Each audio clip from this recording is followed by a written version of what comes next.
Hi. Hello. Who's this? How you doing? Not too bad. How are you? Good. I'm doing great. You know, I think this is the first time we've actually ever talked to one another. I mean, like, not in text, but like in voice. Right. Yeah. It is. It's pretty interesting. So, any plans for today? Did you just start stream? Yeah, I'm gonna start streaming here in a bit, and got a raid at 5, or a raid at 6 actually, and then another one at 9. Oh, what are you reading in? Godslayer Prague at 6, and then Dawnbringer at 9. Don't you have like 10 Godslayers and like 2 Dawnbringers or something? I wish. No. You were? What do you have either one yet, or No, I don't. What? I thought you did. No. How long have you been going at it for? Super close. The Godslayer one we've been going for. I think this will be our 39th raid. 39th raid, not bad. Not bad at all. How close are you? Taking a bit. We've had 35 and 36, so we're. You get it today, probably. Almost there. You get it today. Yeah, I hope so. How about the Dawnbringer? We've been to the last boss with no deaths and had someone crash, so that one was fun. Ripperina, Pepperina. That's the last boss, right? Yeah, and we've no death the last boss a few times, so I'm sure like we can get through it. That one's not nearly as bad as Godslayer. How crazy would it be if you got both tonight? That'd be awesome. I'll throw a party. It'd be a good day. Yeah, that'd be a great day. I hope you get both tonight. Thank you. So anyway, you have a SoundCloud, right? I think for most people that know you, they know you on Twitch and YouTube as an ESOU content creator. But you have a SoundCloud. Or you're a musician, right? Yeah, so I actually went to school for music. Damn. Graduated in 2014 with the music business degree, which kind of focused not just in the business side, but it was kind of a mix of both. So yeah, that's kind of how I started all of it out, is mostly just focusing on music. Which is your best soundtrack on the SoundCloud page? Because I'm actually on it right now. Just like looking through it. Probably the one that gets the most feedback, the most people asking about is You Don't Know Who You Are. Don't know who you are. Where is that? Oh, I see it. All right. Let me play it for a little bit.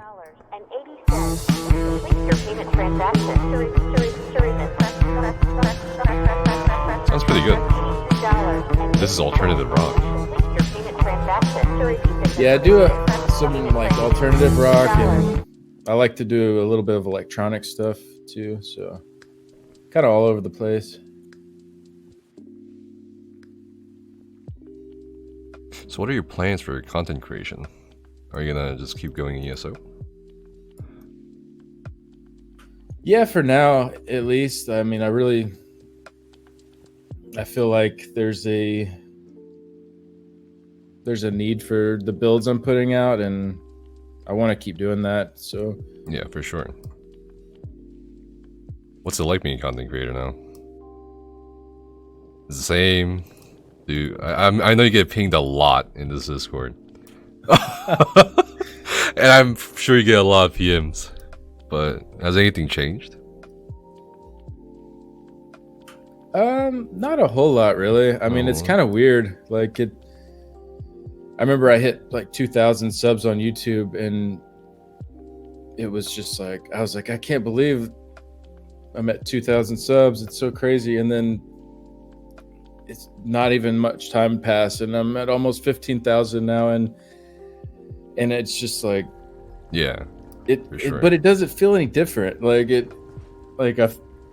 Back then, if I looked at 15,000, I would think, well, wow, I don't know if I can ever get to that.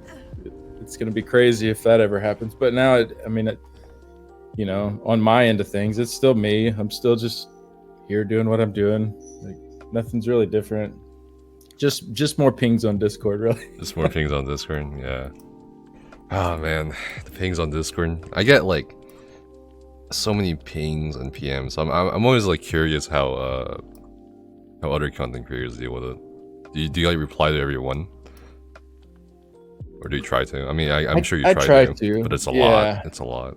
Sometimes it's like, depending on what I have going on that day, like there's just not, I just can't get to everything.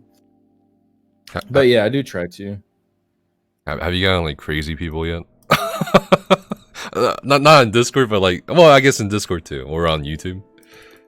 In comment sections. Ah, dude, it's insane. It's insane. Oh man, some of the YouTube comments, yeah, they're pretty wild. What's your favorite one?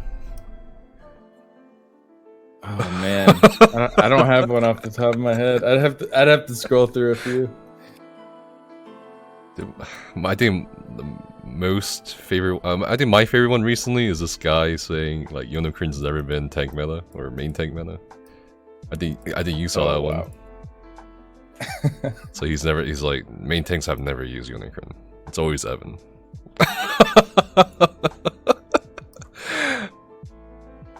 Yeah, I don't know. Some people are really really adamant about their incorrect opinions.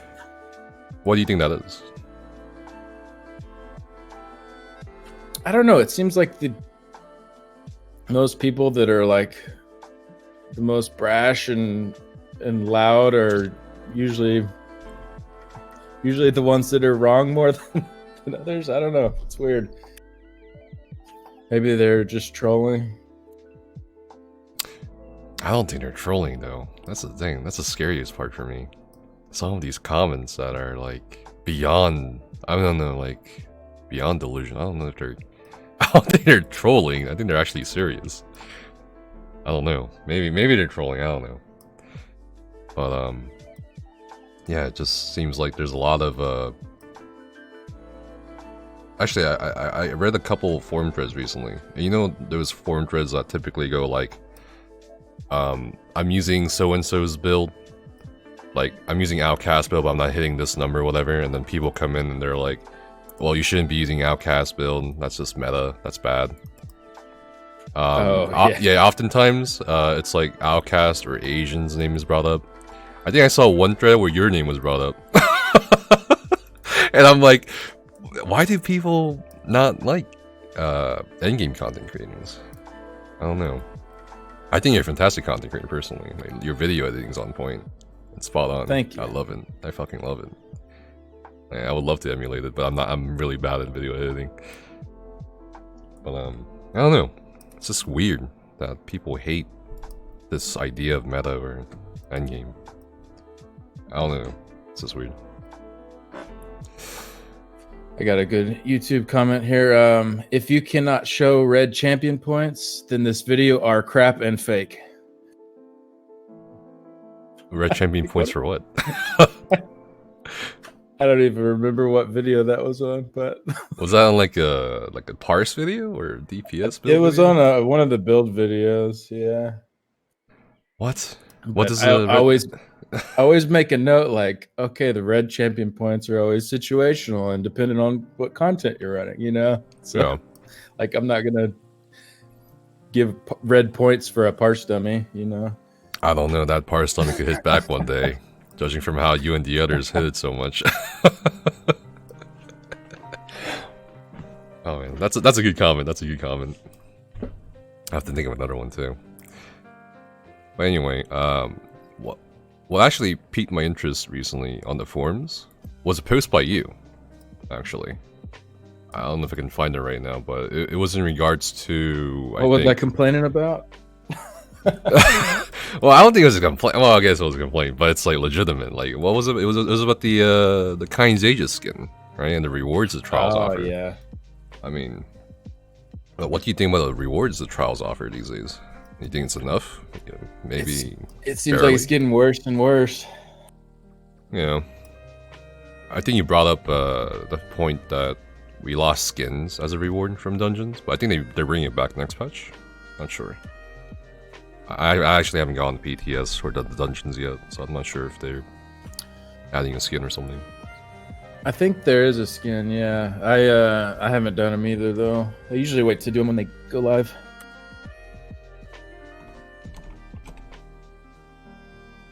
I don't know.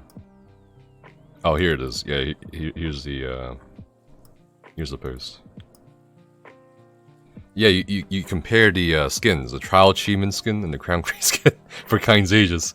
And you know, like, when we were on Greymoor PTS, I was like, I looked at the Crown story and I was like, wait a minute, this looks so much better. Like, and you know, I think some people who replied to your forum was like, no, it doesn't look better at all. It's like, it's the same, or it's just different taste. But I think, objectively speaking, it looks better. It has a better shading, it has better, like, intricate design with the dragons. I don't know. It just looks better. Like, do you think it looks better?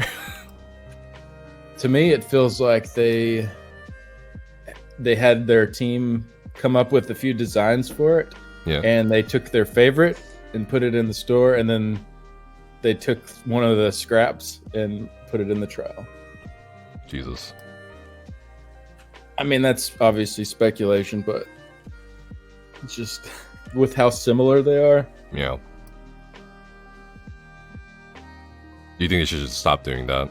Like, putting similar skins in Crown Store? I think they should, to be honest.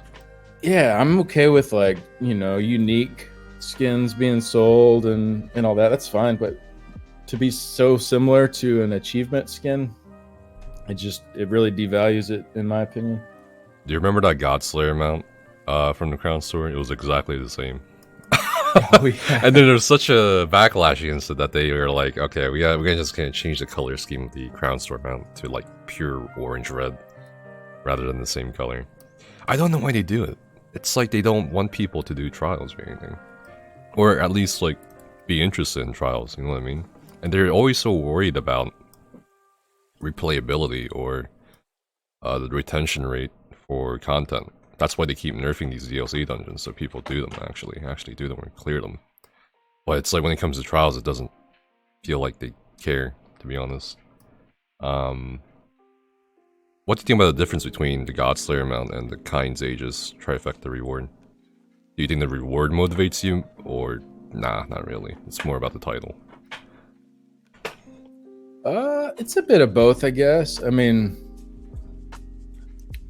the mount is pretty cool, though. Like, to have a unique mount, and you know, you haven't really seen that in the game before for doing difficult content. So it's, you know, I think it's better than having a memento for sure. But the title itself too, you know, being able to rock the Godslayer title, it's pretty prestigious. I know, I'm sure there's some people out there that bought it with gold, and that's fine too. You know, if you got enough gold to buy it, you're doing pretty well on that end of things. So, yeah. But yeah, I mean, it's still a pretty rare title, I'd say. I don't know. I don't think the memento itself is like motivating enough. I feel like most endgame players will just go for it anyway because it is, you know, challenging. But that's about it. Right. But Godslayer, I feel like, I don't know. There's more motivation? Question mark? I don't know. Yeah, absolutely. I mean, there's a ferret that's shooting. Godslayer is, you know, I want that one like 20 times more than Dawnbringer at this point. Like, I don't really care. I'm just doing Dawnbringer to do it. But is it because of the mount or the challenge? Probably more of the challenge, really, just because it is more difficult. But having a better reward tied to it definitely doesn't hurt. I think they were supposed to put a mount into Kind's Aegis. I think, remember that Las Vegas event? I don't know if you watched it, where they were announcing Greymoor.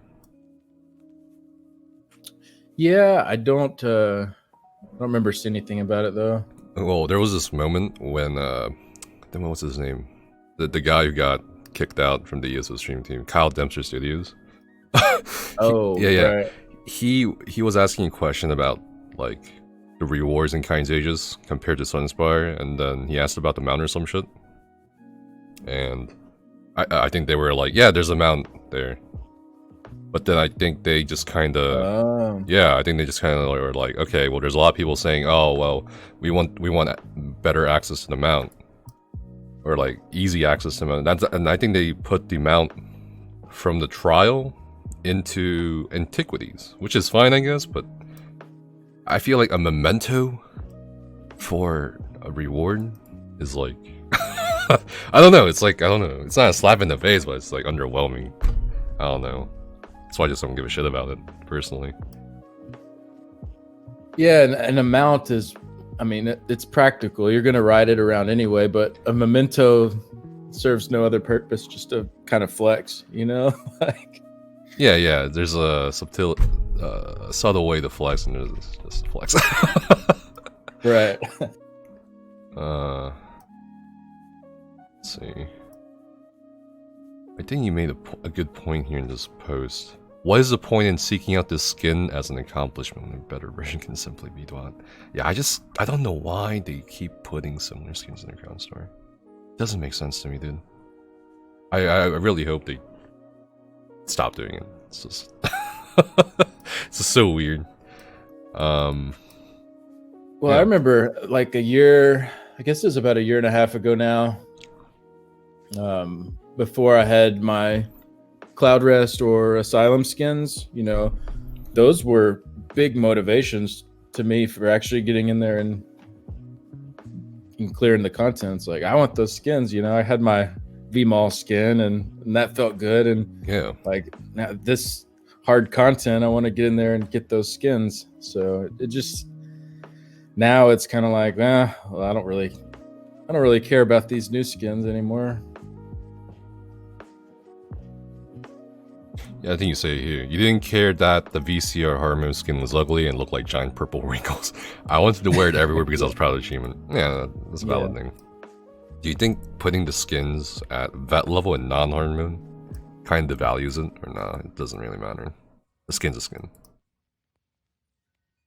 Yeah, I mean, I'd like to see them behind the hard modes. I guess,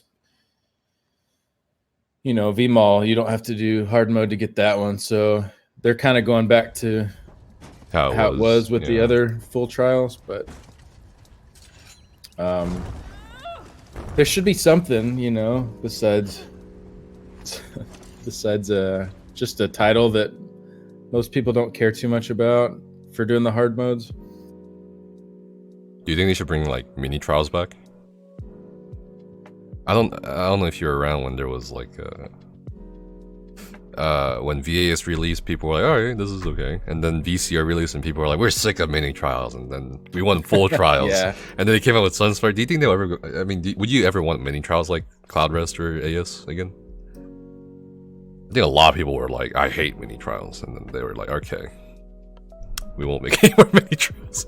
But I think, yeah, I don't know. I'd love if they did like mini trials or arenas during the smaller DLCs, and then like full trials in the chapter DLCs.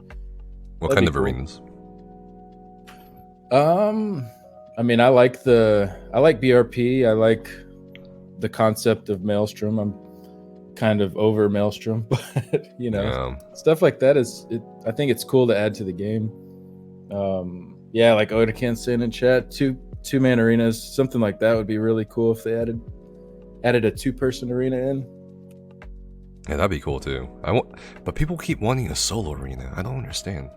Why would you want to be solo or do a solo content and MMO? Like, I don't understand the mentality. I don't know. Yeah, I feel like it loses its flair pretty quick. Like, it's kind of cool a few times, and then I don't know. Some people really like to push themselves in VMA and like really min-max it and see how fast they can get through it, and that's cool. But I've never really cared about it like that. I just want to get my gear and get out. So, yeah. Speaking of trials and stuff and all this jazz, what do you think about the next patch? Like Stonethorn DLC, the changes coming to the item sets, the buffs, the nerfs. Like, I think overall, I think they moved a lot of the sets in a healthier position. You know, a lot of people are mad about the New Moon nerf, but whenever you see a set like that that's just used in almost every setup, you know, there's a reason it's used in almost every setup. It's probably too strong, you know, and a lot of these other sets got no use because of it. So I think they did some good stuff. I think they still haven't figured out what to do with Thracian. It's just in a really weird spot. I think Dracian's like, yeah, I agree. I think it's completely dead. At least for, I don't know, like, it just seems like a roleplay gear now rather than an actual gear you would use for combat. Maybe someone will figure something out, but I just don't see it happening even on paper. Yeah, and it's kind of like the content that you could actually use it in. It's going to be a big hassle to try to set it up and offset the health and do all this. And at that point, why not just wear something else and not mess with it? Like, it's just more of a pain than it's worth. Yeah. The fact that they even released it in the current states in this patch is personally to me very worrying. It's just two things. Either they really underestimated the player base. Okay, that's fine. Or maybe their business plan or model is gonna be like, okay, every expansion we're gonna release something so broken, you're gonna have to buy it. So I don't know which way they're going. I don't know what's honestly, you know, like something I heard. I don't know exactly how their teams are set up, but I heard that their team that puts out like brand new stuff as far as like sets and whatnot is not the same as the team that handles all the stuff that's already in the game and balancing that stuff. So like once it's out for a patch, it's kicked over to the team that actually balances everything in the game, and they're like, nah, this ain't happening. I mean, if that's true, I don't know. that's messed up. It doesn't seem like a good, great system. Yeah, it does not seem like a good system. That's true. What the hell? Jesus. I think out of all the content creators, me, Outcast, Asian, whoever you can name, you had the most sweaty patch notes in all of YouTube for Stonethorn. Like, I'm just looking at your YouTube channel right now. The first part is 2 hours basically, the second part's 2 hours and a half, and the last part's an hour and a half. Jesus Christ. Yeah, I tried to upload it all as one video, and YouTube just like couldn't handle it, and was just like, it just sat at 95% forever and wouldn't upload it, so I had to break it up. It's a lot. It's a lot. Whoa, what's I think I watched a couple of it. I think you pulled out ESOsets.com and looked over everything. Yeah, I went through like every set they brought up pretty much and compared the old to the new. Yeah, I didn't expect it to last that long. It just kind of happened that way. So. Oh, I haven't watched your new video 2 weeks ago. Is ESO pay to win? What's the conclusion, Skinny? Is ESO pay to win? and it's funny, like, I kind of got the reaction to that I thought would happen, is about half the people saying no, and in no way at all is it pay to win. Mm-hmm. And the other half is saying, oh, it's absolutely pay to win. This is blatantly pay to win. So I just clicked on it. You said, as I figured, the comments originating from ESO is not even close to pay to win all the way to ESO is definitely pay to win. What side are you on, or are you in the middle? I'm kind of in the middle. I don't, you know, when I think of pay to win, I think of purchasing something that gives me some kind of combat advantage in the game that I couldn't get otherwise, mm-hmm. you know, and ESO obviously doesn't do that. But, you know, one of the most common points that I saw is including like chapters in that whole aspect. Like, oh, if you don't buy the chapter, you can't get any of these mythic items, so therefore it's pay to win. And I never really thought of it like that, like, but you know, apparently a lot of people do hold that opinion. I think in the case of Greymoor, it's probably pay to win. I mean, Thracian, but I guess it also kind of depends on what you're winning. Like, what are you winning? it's like #1 score leaderboard. I mean, I guess it really depends on what you're winning, right? Or maybe PvP or Yeah, Malakath and PvP. A few people brought that up. Yeah, I think it's kind of boring pay to win sometimes, especially this expansion. Just I don't really understand this expansion in terms of the balance, especially with Ration and all that and the mythics. And they're still not really gonna address Malakath next patch.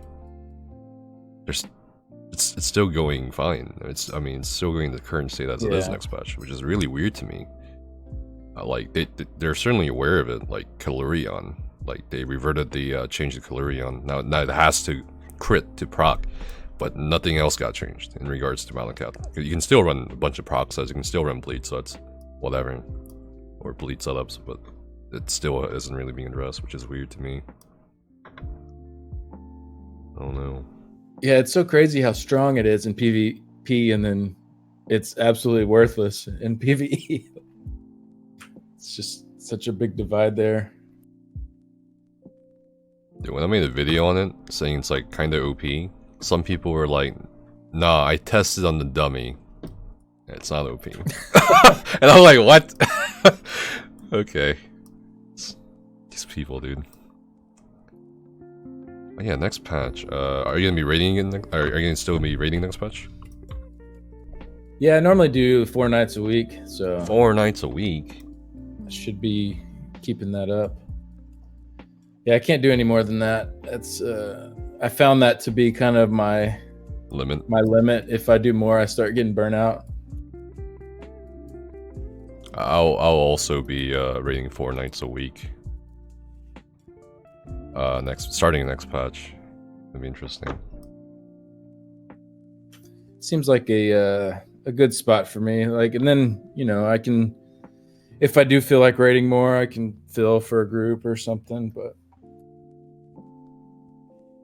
do you ever get asked about raiding? I know you get asked a lot about parsing. Like, what are the most common questions I guess people ask you about anything these days? Usually just like,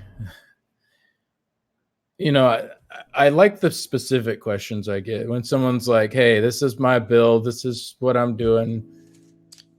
A, B, C, like, why am I not achieving this?" So, yeah. They've actually thought through, and I get a lot of that. And most of the questions are about like builds or, their DPS numbers are a little low. I really hate the people that that message me and like, they just say, "What should I wear?" Or like, "I have Hundings. What should I wear with it?" Like, just like the really, like, I don't want to put any thought into this kind of questions. I just want you to give me everything. So, a lot of people want to be spoon-fed. For people to put some of their own mental effort into it, like try to figure things out themselves, and then if you can't figure it out, like, yeah, ask questions. That's great, but like, at least give it some effort. Honestly, when people ask me really general or like common sense questions, I just I don't ignore them. I just give the same effort in my answer as much as they put the effort into the question. Yeah. And then some people are like, "Oh, you're mean," or not mean, but like, I don't know, cold. And I'm just like, well, I don't know. You gotta be careful, Skinny. You gotta be careful.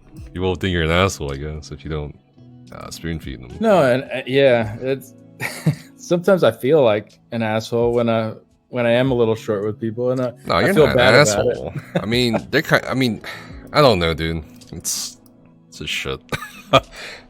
I just don't understand it. Why you want to be spoon fed? And that's also what people assume about endgame or meta or whatever they're gonna call it. That people are spoon fed this shit, and they just say, "Okay, well that's bad because people are just blindly following it." But in actuality, I mean, you and me, when we raid or test or whatever, we're not doing that kind of thing. We're not blindly following some sort of weird person or standard. We're actually testing things, right? Yeah, exactly. But I think it's kind of unavoidable content-wise to like always have this kind of person always want to be spoon-fed. So I don't know. It's just weird.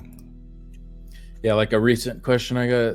What enchantment should I put on my gear? With no reference to what gear they were even wearing or anything. like, how am I supposed to answer this? I mean, we're psychic, dude. We're psychic. Psychic, we gotta know everything. Oh man. Anything you're looking forward to for next patch? In terms of, I guess just next patch. Personally, I'm kind of somewhere in the middle about the item set changes. I think most of them were benign. Some of them were like, oh, okay, that's good. And then some of them were like, the fuck is going on here? But I think, honestly, I'm most excited about the two-person mount, dude. The two-person mount. That's just gonna be OP. Yeah, that'll be pretty cool. What set changes did you not like? Alkosh. Yeah. It doesn't make sense. Well, Alkosh is like, and I guess Olo, was. I mean, I don't know about Olo, but I guess that was kind of unavoidable. But because I guess a lot of the things they cited for the itemization changes was 1 for performance and 2 for balance. But I think they're prioritizing performance over balance at the moment for item set changes, because they kept stressing it in the what was it, the 2 first posts before the patch notes came out.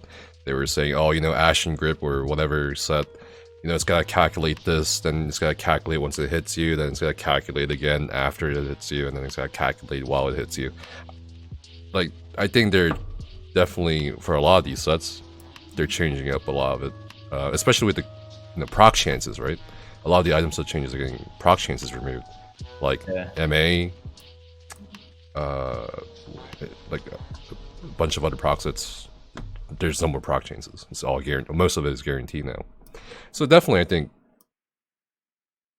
it's unfortunate that performance comes into play here for a lot of these item sets, but we'll see, I guess. But I guess primarily Alkosh. It doesn't make sense to me.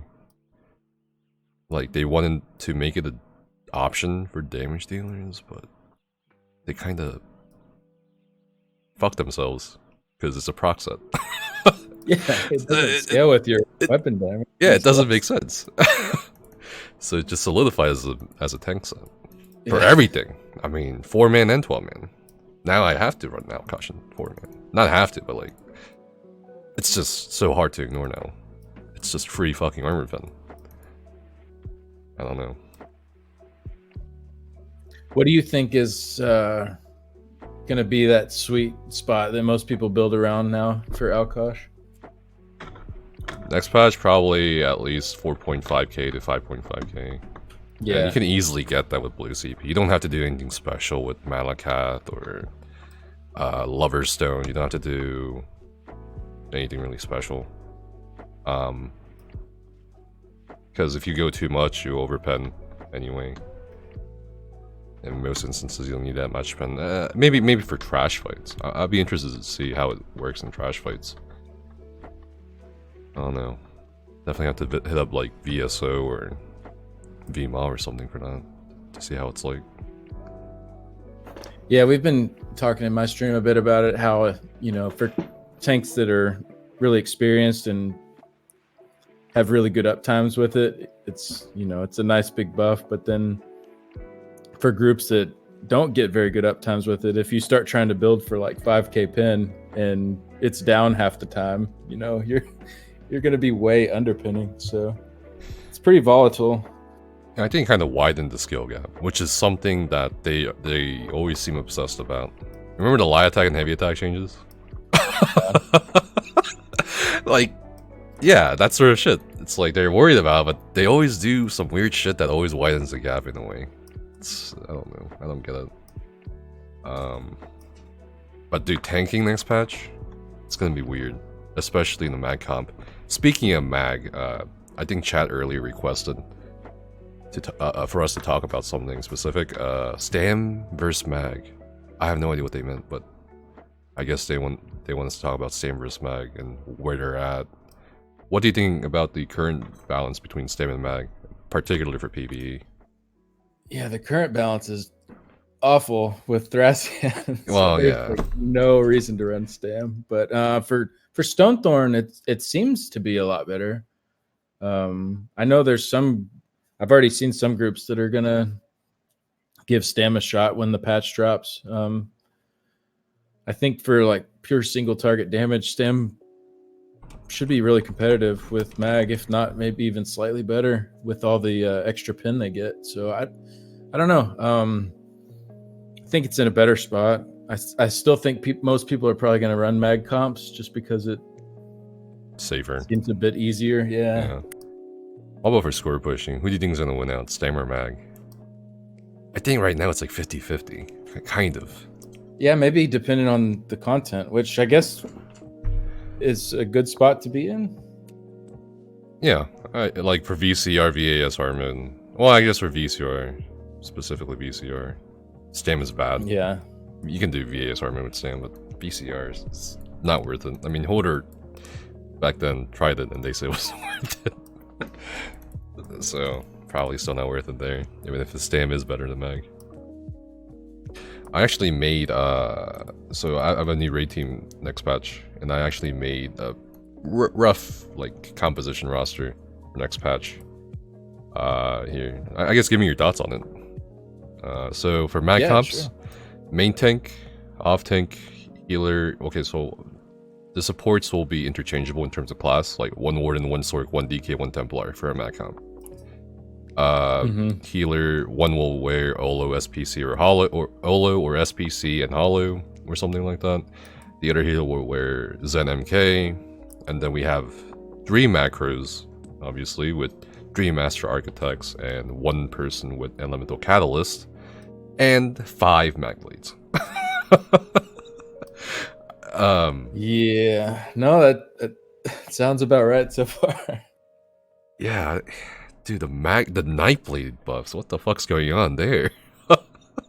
I mean, even without that 10% extra crit damage they gave him, I feel like they'd still be like sitting right near the top. So I don't really know why they needed that. I don't know. And Stam, here's a Stam composition. So okay, so you can be a DK tank probably, 1 Warden healer, 1 Templar, and the other tank can be whatever, I guess. And same thing, except the healer's gonna wear Olo or SPC with Elemental Catalyst, and the healer with Zen MK, and 3 Stam Crows with War Machine, and 5 Stam Blades. Doesn't...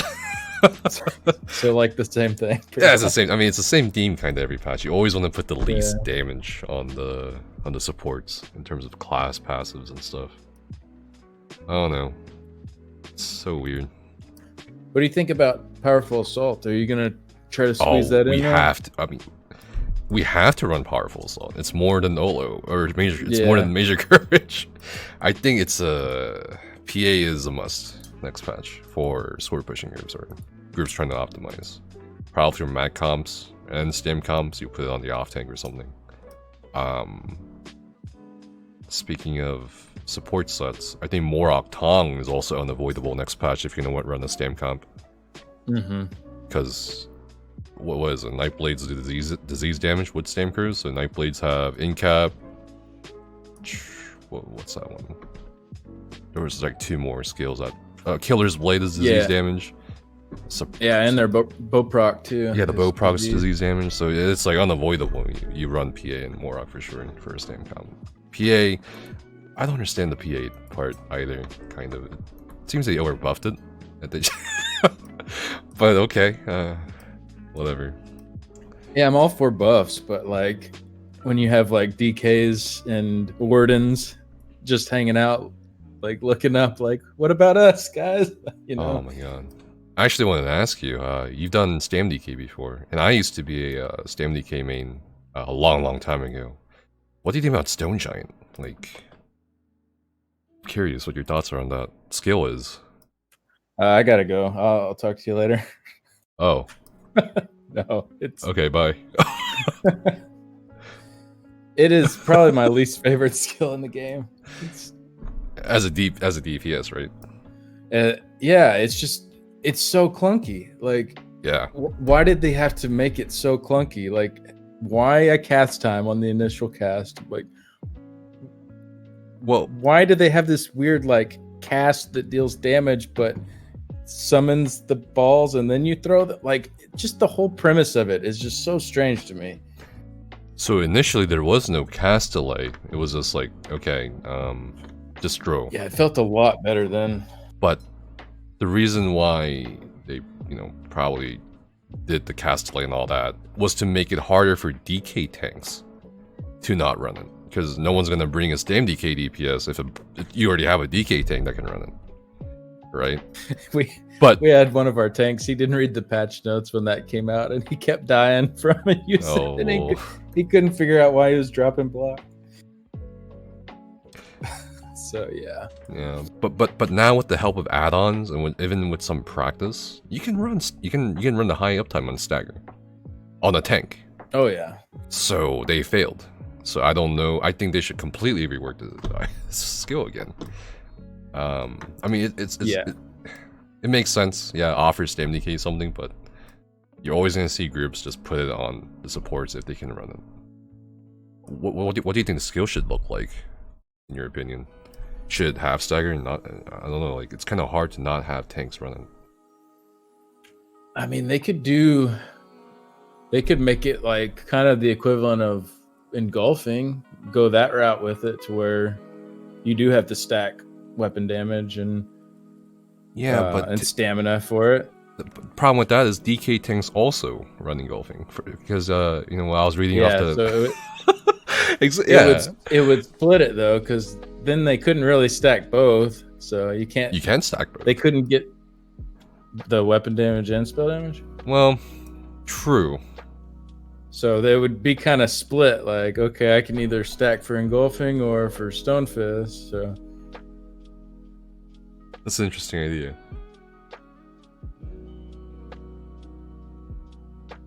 How would that even be calculated for the stagger? I guess it scales off of Stam and weapon damage. And just make it a spammable, not this weird summon thing. I don't know, like it's just awkward. Like, or increase the time at least. Like, I guess the timing thing was probably to have tanks not be able to use it as easily too. So I don't know. It's just trying to fit it in a DPS rotation sucks. It's just a pain. Yeah, because like it doesn't hit as hard as like Rapid Strikes does, or if you're running Masters Dual Wield, if you want to even use that as your spammable, like it doesn't hit as hard as those spammables. So you see a lot of DKs running it as like a secondary spammable just to keep up stagger, and then using a different spammable, which it's weird.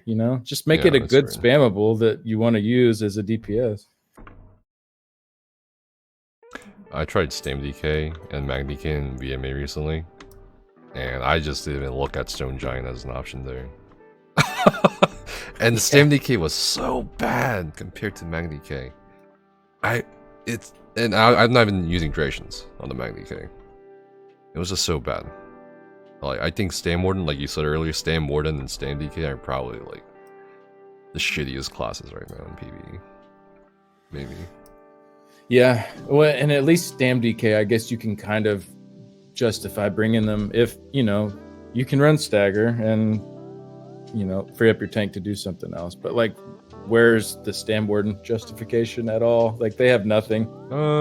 Minor Vol, minor toughness, Kappa. I mean, if you pop an Energy Orb, you give people minor toughness. Yeah, it's just such a weird DPS thing to bring, Yeah, it is. It's weird. Way better suited for support. So I'd love to see Stam Warden get something unique, but every time that they put in a unique DPS thing, it just goes on support anyways.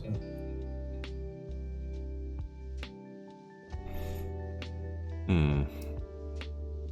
What are you running right now in trials? What DPS class?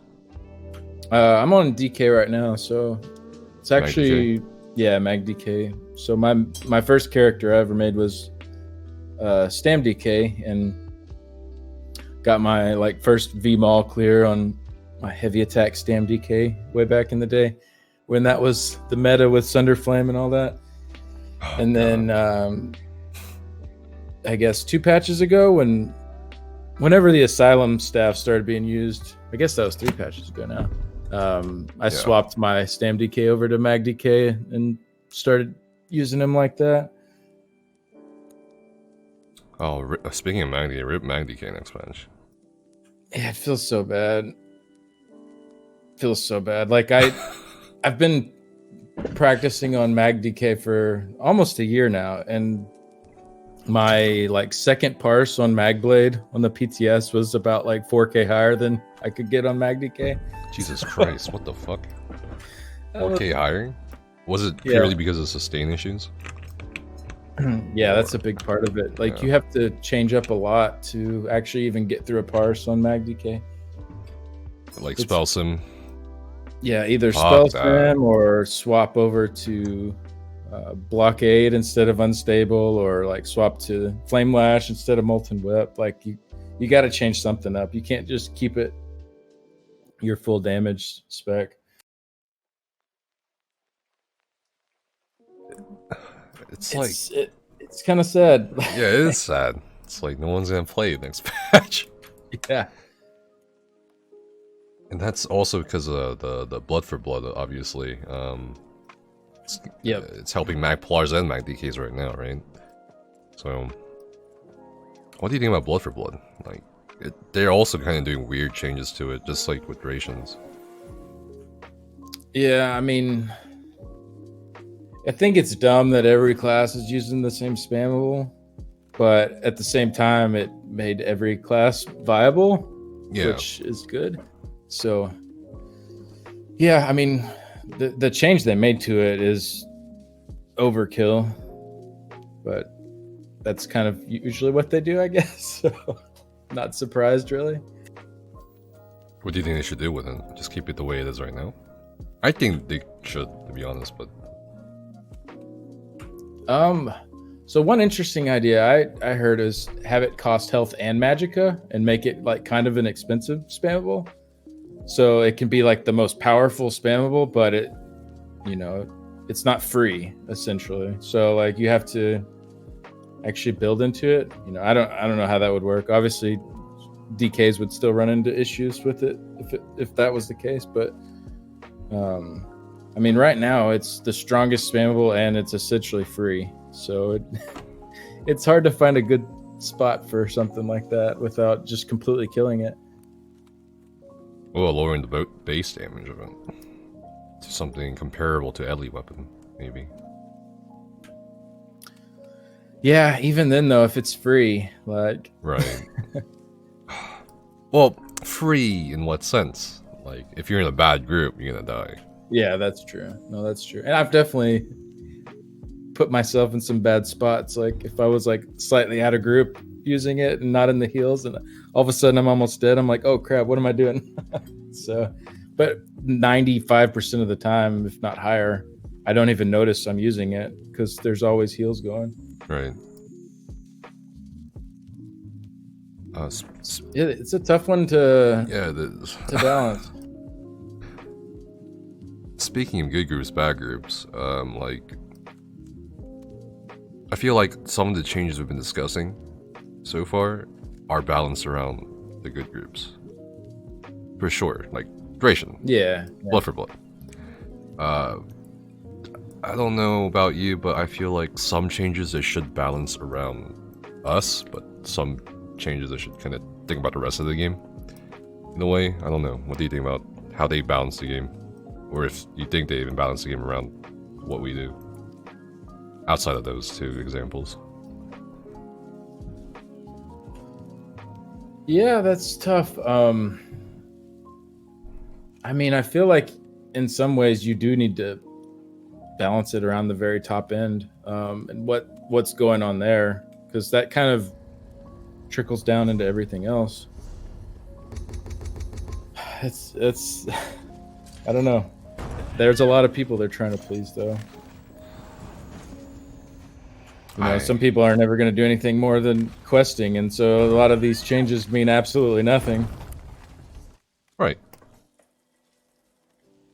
But why make the changes for the people who are just questing? So, I mean, Exactly, some of yeah. these No, changes are like, what? Like the light attack and heavy attack changes. Like for the people who don't care about the combat, they wouldn't have cared either way. But for the people who do, it's like, well, what the fuck are you doing? I mean, what was your opinion on the light attack and heavy attack changes? Did you like it? I think I liked some of the changes, like you can move full speed while heavy attacking, or shit like that. But the other things I just didn't like. Yeah, that's what I worry about, because there were actually some stuff I really liked in it. So I hope they don't just scrap everything and never come back to it. I really liked having whatever weapon you're using scale with your highest resource for your light and heavy attacks. Yeah. So, you know, it might not be meta, but if I want to run a two-handed sword on my mag build, like my light attacks aren't just decimated from doing that. You know, obviously there's spell pen and stuff like that still plays into it, but dual wield swords, you know. Yeah, something like that is, you know, it'll be doable. So that was one of the changes I really liked that they were thinking about doing. I obviously didn't like their just crazy over nerfing of light attack damage. Like that was probably the most ridiculous part of it all. But I think they should. I'm all about them upping play styles for people. You know, there's some people that can't really do a full light attack rotation just because of, like, you know, whatever, they have arthritis, or you know, there's different issues. And so I'm cool with them introducing ways for that to do more damage. I just don't want that style to be forced onto people and for that to be like the best way to deal damage.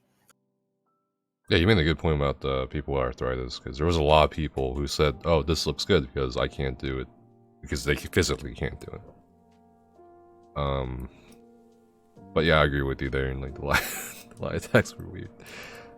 I think also their cited reason was because of high APM, because that's where we get the meme from. APM, high APM player. Yeah. And I'm like, what? APM? What is it, StarCraft? Like, I didn't understand the reasoning for that one. APM.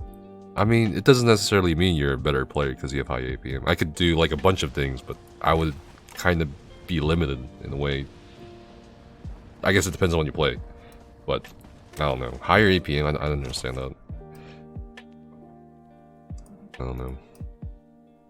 Yeah, it was. I think that testing is actually what got bash weaving nerfed too, because with all that sustain from light attacks, you were just seeing, like, you could just bash every ability on Stam, and so there was like 6k plus bash DPS on these parses from the testing, and that created what is it, like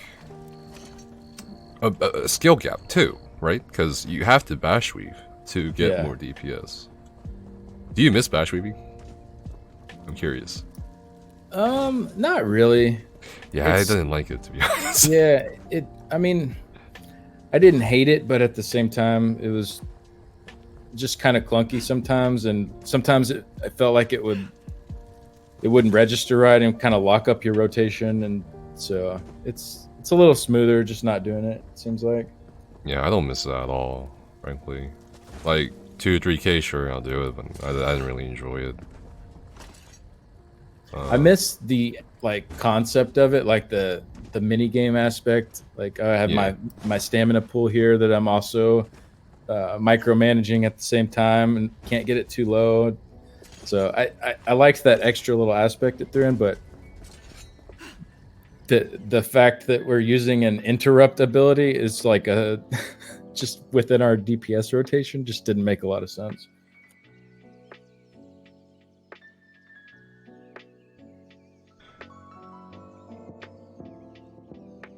I feel like they over nerfed the bash damage too.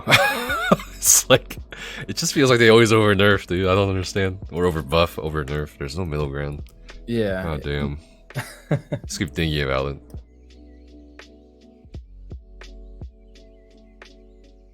When those line attack changes came out, or on the PTS at least, I went with a group, and one of the other class reps, Reborn, she didn't have like a Mundus or fucking whatever, like anything that helps sustain like siphoning, attacks or whatever. And it was like 80% for 100% mag full. And I don't know, it was such a bizarre concept. So much resources for light attacking. Oh yeah, I think somebody in chat asked if we can talk about Roaring Opportunist. I think you pointed that out, the ninja change or whatever. Yeah, that one came out of nowhere. It was not in the patch notes, so yeah, so I think it's gonna go live from what I've heard. It's gonna go live at 6,000 mag. Each 6,000 mag will give you 1 second. Each 600 spell damage will give you 1 second, up to a max of 12 seconds. You think it's worth it compared to Master Architect? What's Master Architect? It's like I gotta calculate this shit. Master Architect. So that's how much old? I guess we can weigh the pros and cons. Like, so with Master Architect, you're going to get a much longer buff 25. Using it. Like you can have your 25. Whoever's dropping it first on the boss just save up their ult to like 500, and just fill the Master Slayer for what is it, like 35 seconds or something? It's really long. Yeah, 35 seconds. So it's like you have roughly an 80% uptime between 3 people using it in a raid. Yeah, or you can have only one person use Roaring Opportunist, just do like back-to-back heavies to hit the whole group, and they'll have to run Werewolves too, and then you'd have to put, I guess, Zen MK back on a DK maybe, or nah, not a DK. There's no way there's a DK expansion. Yeah, but you'd have to move that somewhere, so. Yeah, Roaring Opportunist. God, that set too. Just the Greymore sets in general for the trial. I don't know what they were smoking, dude. Like Yandier's Might. What the hell? Yeah, they're trying to correct them now, but it's like the designs are still there and they're not good. I think a lot of people have been complaining to me about like they can't find a Kynes Aegis group. Because there's nothing in there. Yeah. It's like once you get your skin and shit, you're out. You don't have to do anything there. It's kind of sad. It's kind of unfortunate. Like why? Yeah. What do you think? Like, because you have to use 3 support sets for Architect, but only 1, or I guess 2 with Werewolves for Roaring Opportunist for running that. Yeah. What is it with Werewolves? It's like 16 seconds. 16 seconds, yeah. So okay, so 16 seconds. I think it's like 70% uptime or so, somewhere in there. I would probably run Roaring, to be honest, if it is the way it is right now. Because MA is still a support set, or support DPS set. So if the DPS gain is enough, I'm switching to MA/Sororia to like MS Sororia or Medusa Sororia, then probably you're gonna have put Roaring on one person. Something. It's gonna have to think about that too.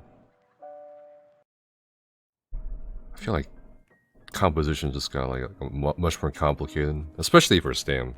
It's like you gotta have Mora, you gotta have PA, her scenes probably for the same crews. There's so many sets now. I don't know. It's so many sets. Yeah, it's definitely a bit of a trickier puzzle now to put it all together.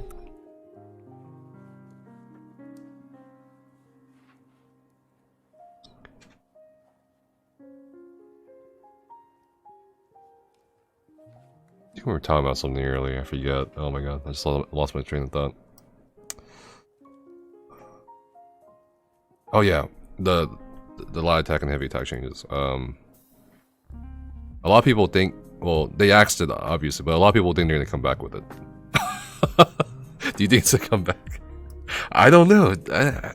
I think some of the ideas, like you said, were good, but I don't know, dude. I don't see a place for it at the moment. And then, you know, I think you also covered it in your video.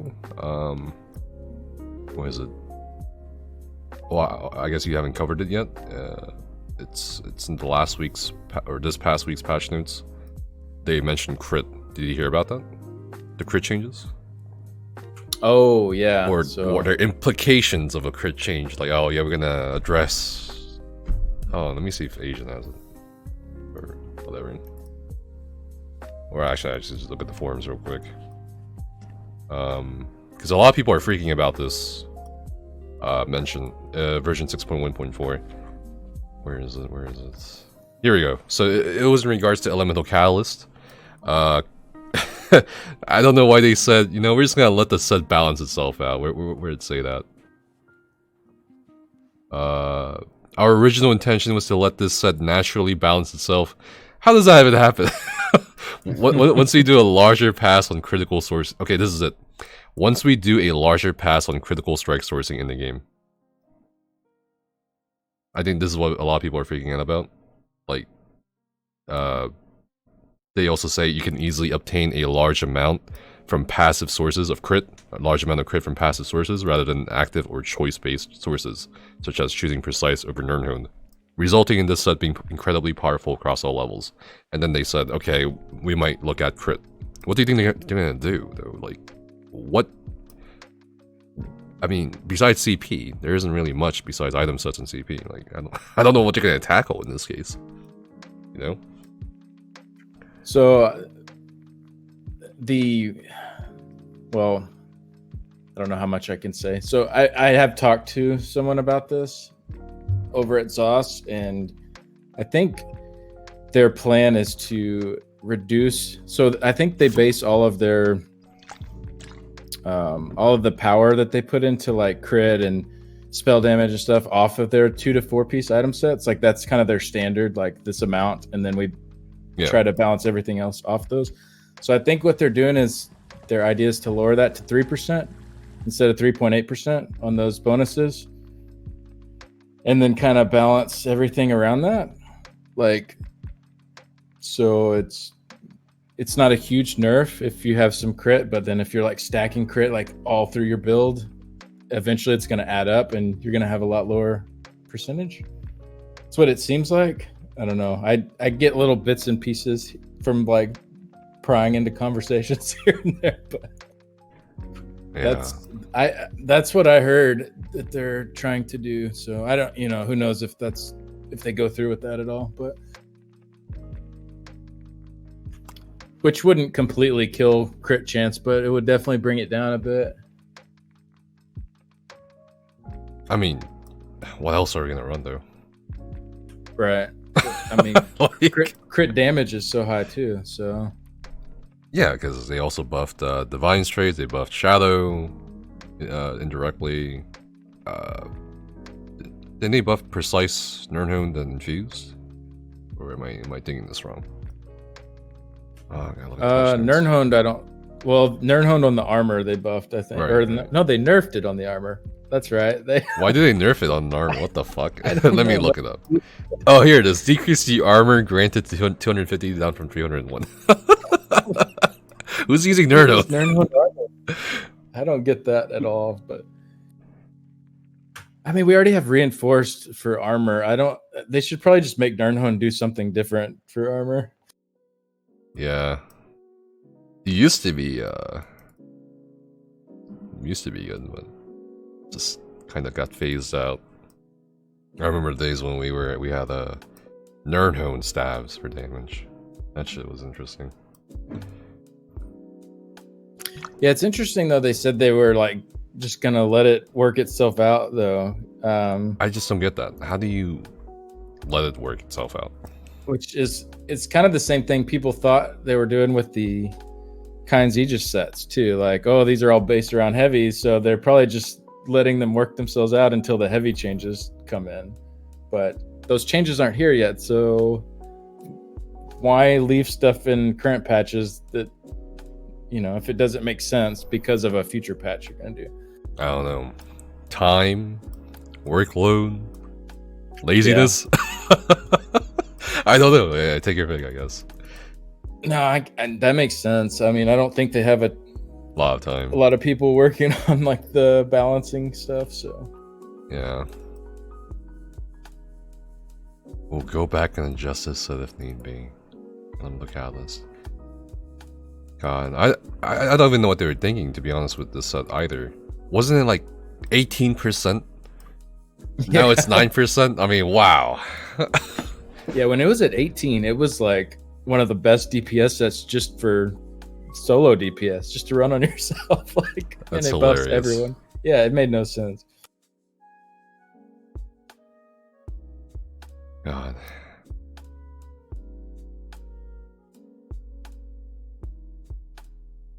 And someone asked earlier, oh wait, bring back old invigorating? That was prosperous, wasn't it? Prosperous? Yeah, oh my god. I think someone actually did the math a long time ago. Like with full armor pieces, prosperous, and they farmed. And then it still didn't win out over regular farming because of repair cost. So. Oh yeah, it wasn't impenetrable better. Yeah, it was impenetrable was better for farming gold. Oh god. Even prosperous was bad. I don't know, dude. And invigorating, they actually buffed invigorating, right? Oh yeah, they did. Well, it's like 16 now, I think, instead of 11. Where is it? Let me look. Somewhere in there. Yeah, increase the recovery bonuses granted to 16 up from 11. What's going on here? I don't get it. I just don't get this. I just don't get it at all, dude. I don't know. Yeah, it just... I don't see where it's worth it, like on really any build. I'm sure there's someone out there who's like, oh, this is so good. I'm getting so much recovery. Somewhere out there. Somewhere in the dark corners of Tamriel. I don't get it. But yeah, some of these buffs, Will Fitted got buffed for also no reason. I guess to dodge procs. Next patch. Speaking of next patch for PvP, I don't know how much you PvP. Like, do you PvP often or just occasionally for like tier 1? I used to go out like 2 to 3 times a week in PvP. Shit. And like, I don't know, the last 6 to 9 months or so, I just have had no motivation to go out there. And every time I do, it's a big lag fest, and I remember why I'm not going out there. So yeah, I don't know. And I'm pretty good on transmutes lately. Like, I'd have back stock of them, so I don't really want to go out and like fill that up even more. Like, I just haven't been motivated to. I don't know. I like PvP in ESO. I think it's fun, but nothing's really been drawing me out there to do it. What do you think about the Cyrodiil performance test next patch? Are you gonna participate, or are you like whatever about it? Are you worried about it? I'm not too worried right now. I mean, it kind of sucks that it's lasting as long as it is. So Cyrodiil is essentially like some weird testing zone for like a month. So for people that are actually do, Cyrodiil is like their main thing in ESO. It kind of screws up their game for a month, but... Well, it's not even a month. It's at least a month, because they said... At least a month, yeah. Because they said it might... one test might take a week or 2. And yeah. It's like, wow, okay, well... I think it's kind of needed at this point, because everyone always complains about Cyrodiil. They got to do something for Cyrodiil. Yeah, they got to do something, and testing to get data, I guess. And then we'll see what happens after data. Imagine if they did that for PvE, though, to reduce the lag and the instance, RNG. Would you ever play like a ESO with cooldowns? or nah? The only way I could see it working is if it is like individual ability based and it's not spammable ability. So like, you know, if Endless Hail or, you know, Blockade or something has a cooldown, I'm not casting that over and over anyway. But, you know, so for PvE it would essentially be unaffected. But for PvP, if people are trying to constantly reposition AoEs, you know, they won't be able to do that. So maybe something like that could work out. But yeah, I don't want to have to manage cooldowns within my rotation. That just doesn't seem very fun to me. Yeah, fuck that. I wouldn't want cooldowns, period, in this game.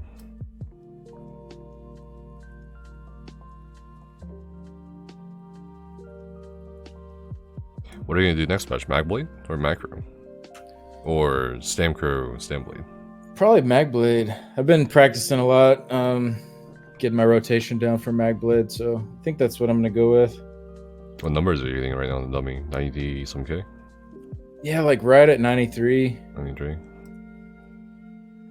So it's a pretty, I don't know, it feels pretty low effort overall, like with some of the changes I mean, Magblade used to be like a pretty rough rotation a couple years back, and it seems like they've just been adding in little bits here and there that make it a little more forgiving. So it's actually not too rough of a rotation anymore.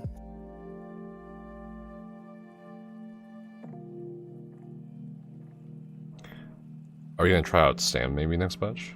Because like I feel like the raid dummy right now on PTS, it's missing a couple things, right? Like Morog? I think it's missing Morog, right? So it doesn't really show. Yep. It's not really accurate. I think a lot of people are basing. It doesn't have tremor scale. So. Right. Because you need more pen on Stam. Because you don't. That's what a lot of people don't kind of realize, that light armor gives. That's for staff, and light armor gives pen. It's like, I don't know. And I think a lot of people are basing off what they're gonna play in the next patch off these like PTS dummy parses, which is, I don't know yet. Like I'm still kind of up in the air about it. And that's why I made 2 raid compositions for next patch, Mag and Stam, because I don't know what's gonna be better at this point. Mm-hmm. Yeah, it seems like Stamblade, from the highest Stamblade and Magblade parses I've seen that on the dummy, they're about even. Maybe Magblade just like very slightly ahead, but yeah, when you factor in Morog and extra pen from Tremor Scale and stuff like that, yeah, I think Stam could pull ahead by not a lot, but you know, by a decent bit. Well, I think the main concern a lot of us have is the cleave on boss fights, and also trash, where Stam may not be able to compete. But I think Cursed, I don't know if he talked to you about this too, but in the ESOU Discord and one of the channels below, I think it was Stam DPS, he mentioned bow and bow, and I completely forgot about bow for trash. It's like we used to use bow for trash in Sunspire to clear trash. Yeah, so that it's pretty strong. Yeah, it is really strong. I remember, and that could potentially compete with Mag next patch. So it's kind of 50-50 on paper. Yeah, right, and if you're worried about survivability, you can do Black Rose back bar too. I mean, it's right there. True, major evasion. Neck and neck with like just doing a VMA bow or a Master's bow or whatever. So, but you also have the major evasion available to Mag Blades, your Blur, Mirage. I guess it's macros. I'm good. No, that's a good one. Oh, it's gonna be interesting. You don't place bets? Like, what will you bet on? Stam or Mag at this point for raids? I think for. I'm not talking about like most. I'm not talking about progression or something. I'm talking about like score pushing. You know, it's fun. For score pushing, like, what do you think? Stam or Mag will win out that? Man, it's tough. You know,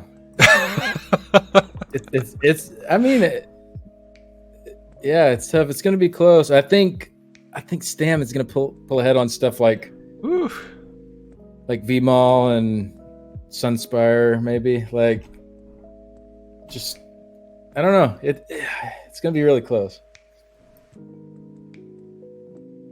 Well, at least it's better than this patch, where Stam is non-existent. And, you know, I actually don't understand this part. Oh, I guess I do understand it. Like, a lot of people complain in this Discord and other places. Like, no one wants their Stam DPS characters, or no one wants to ever invite a Stam DPS. Oh, yeah. I think, though, that's not really, I don't know. Like, for progression groups, Mag's always been better. Like, even on PTS raids, when you know, like, Sunspire first came out, we did Mag first, not before Stam, because it's safer. Just to see more mechanics and be more consistent. So I think it's kind of doomed, dude. Like, even if the score pushing groups do Stam, I don't think it'll trickle down to the other groups, like to mid-tier groups or whatever, progression groups, because Mag is just always going to be better in terms of survivability, in my opinion at least. But I don't know.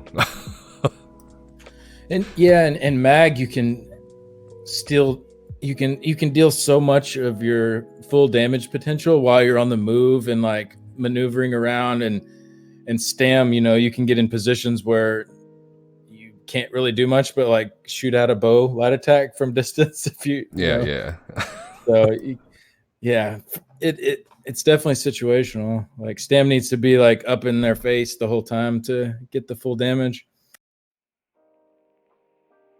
Is your favorite class Stamplar?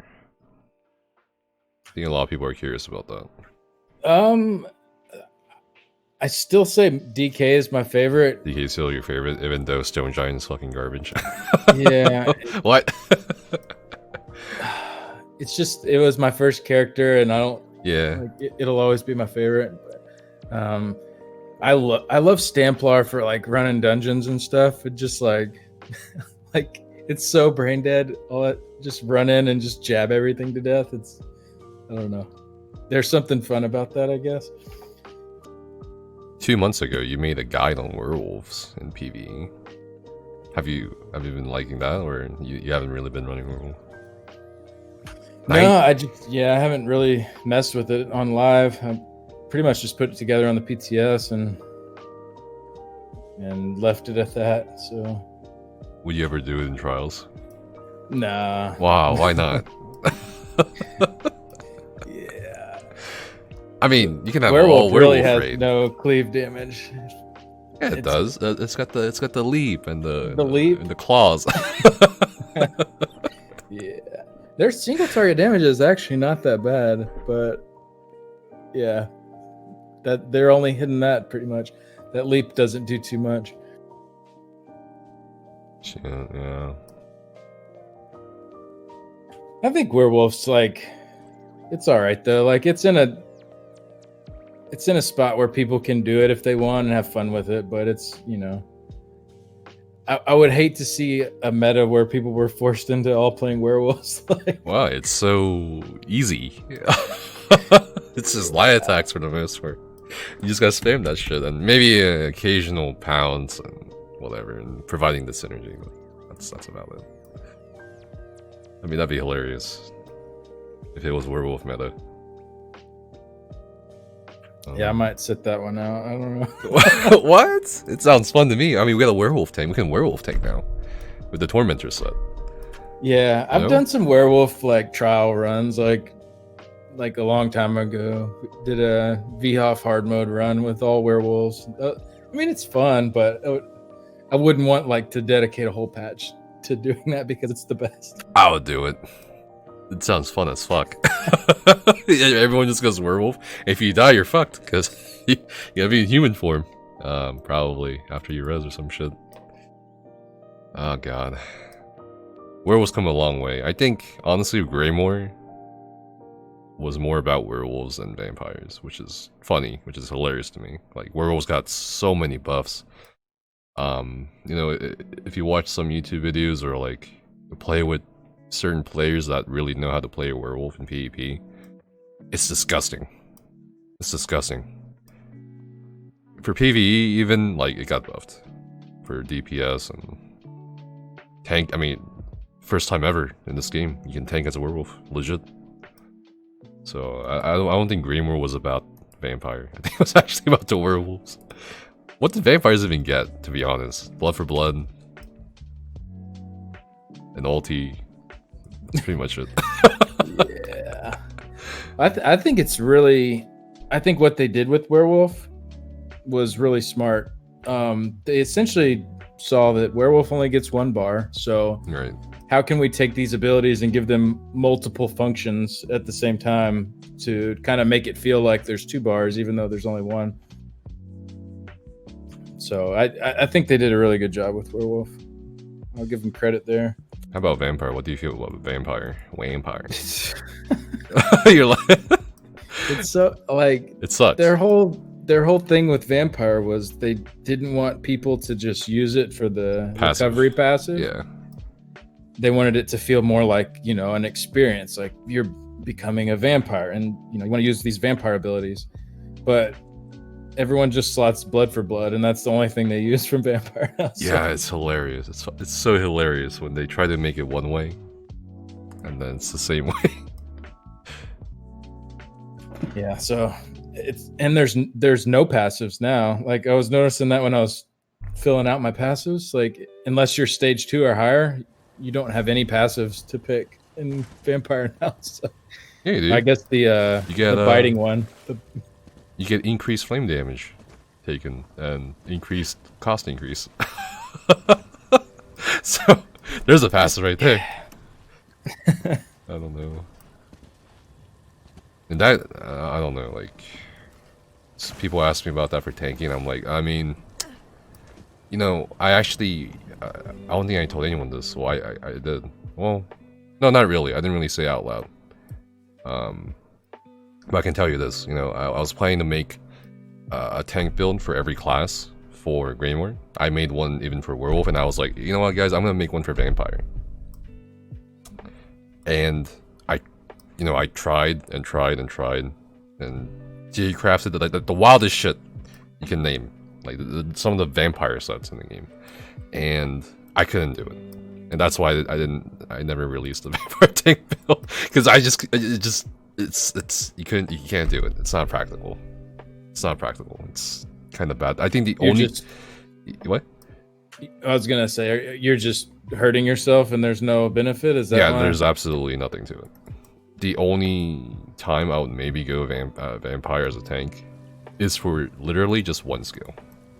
You can't really build as a vampire tank, in my opinion, and be effective at it compared to other tank specs. For VCR hard mode, I would probably do like the ult drain, and that's it. Other than that, it's like, yeah, I was gonna ask if the ult drain is what you're talking about there. That yeah, the ult drain, and that's it. Like, but as a vampire thing, or you can't do it. It sucks. I don't know. I think they made vampire good and bad at the same time. Mostly bad for Greenworld. yeah, it's not really getting any better. So for Stonethorn,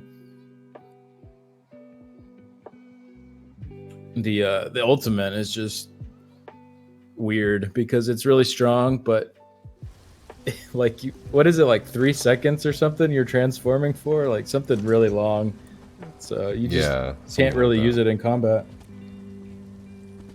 They gave it the Goliath treatment for the necromancers. I feel like they're kind of running out of ideas at this point.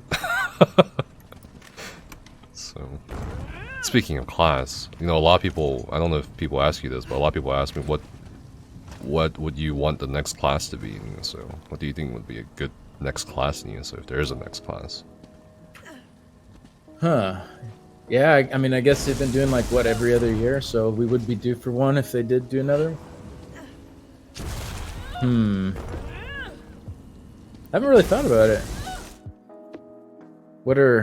What's on the table, do you think, that could possibly be? What are you missing in terms of, like, I think a lot of people in chat are saying Bard, but what would Bard do in ESO? I don't see a Bard. Why not? I don't see them doing Bard. Why not? I don't know. It just doesn't. Not ESO or Elder Scrolls theme, I guess. Yeah, it doesn't. I don't know. There's been like what the Bards College and stuff, but you've never really had bards in recent Elder Scrolls, I don't think, or I don't know about some of the older Elder Scrolls games, but I don't know. I don't see that being on their priority list of like classes to get. Yeah, I don't know about bard. It doesn't seem very Elder Scrollish. Well, I guess we gotta think about the theme first, right? What's Elder Scrolls? Like when you think of Elder Scrolls, what do you think of? It's Nord, Akatosh, Dragon, Elves. I don't know. Like, I think someone said Battle Mage. They actually found a file. People who data mine this game found a file. That's a Battle Mage, and that's what a lot of people speculated the next class to be before Necromancer came out. So maybe Battle Mage. Maybe. Dwemer theme. I don't know about that either. But I guess monk or druid. A monk or druid. But isn't a warden technically a druid? Because you have the bear, you have the trees and the leaves and the bees and the ants and the whales and the snails. So I think we kind of got a droid already, even though it's not called a droid. Yeah. I could see like something with fist combat though. Fist combat. Now that's gonna be interesting. Fist combat. Like a Diablo 3 monk or something? Or a Shaolin monk? I mean, it seems like it'd be easy. Like you can weave fists easy enough. It's not hard to do. You just have to have some kind of item you're holding that buffs them to the level of a normal weapon. That'd be interesting. Fisticuffs class.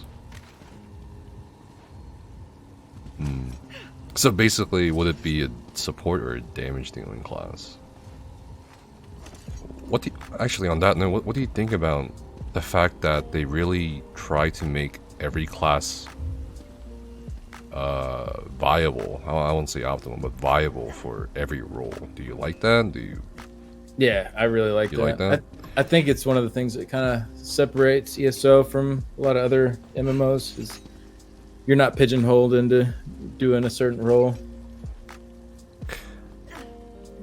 I mean, at some end of gameplay, you do end up being pigeonholed, but you know, for the most part, you can make it work.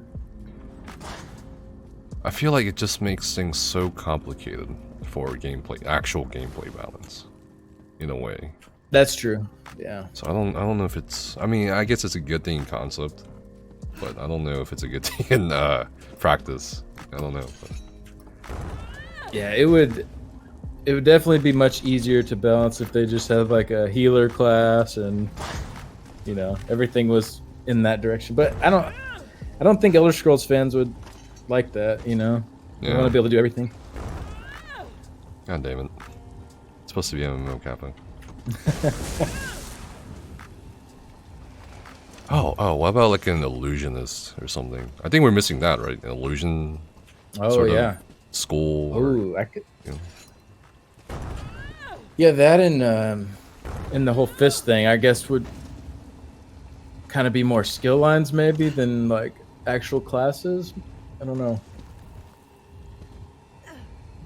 Well, I'm trying to imagine like a skill an illusionist would do. Like maybe summon a copy of yourself, but people can't tell which one's the real one. I don't know. That would be wild. That'd be hilarious in PvP. You just like split into two. And it like mimics your movements and shit. So if you roll dodge left, if you roll dodge just to the right. I don't even know how that's gonna work in PvE and illusionist. Maybe some damage spells or some shit. But if we have to look at the list of things we're missing from a raid composition or something like that, I think we're missing. Well, we got major vulnerability, right? We got major slayer through item sets.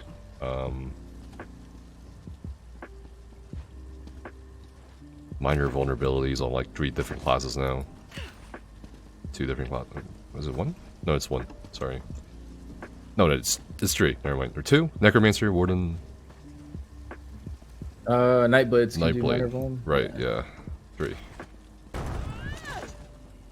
Okay, we got minor Major Slayer, Major Force, minor Force, minor whatever.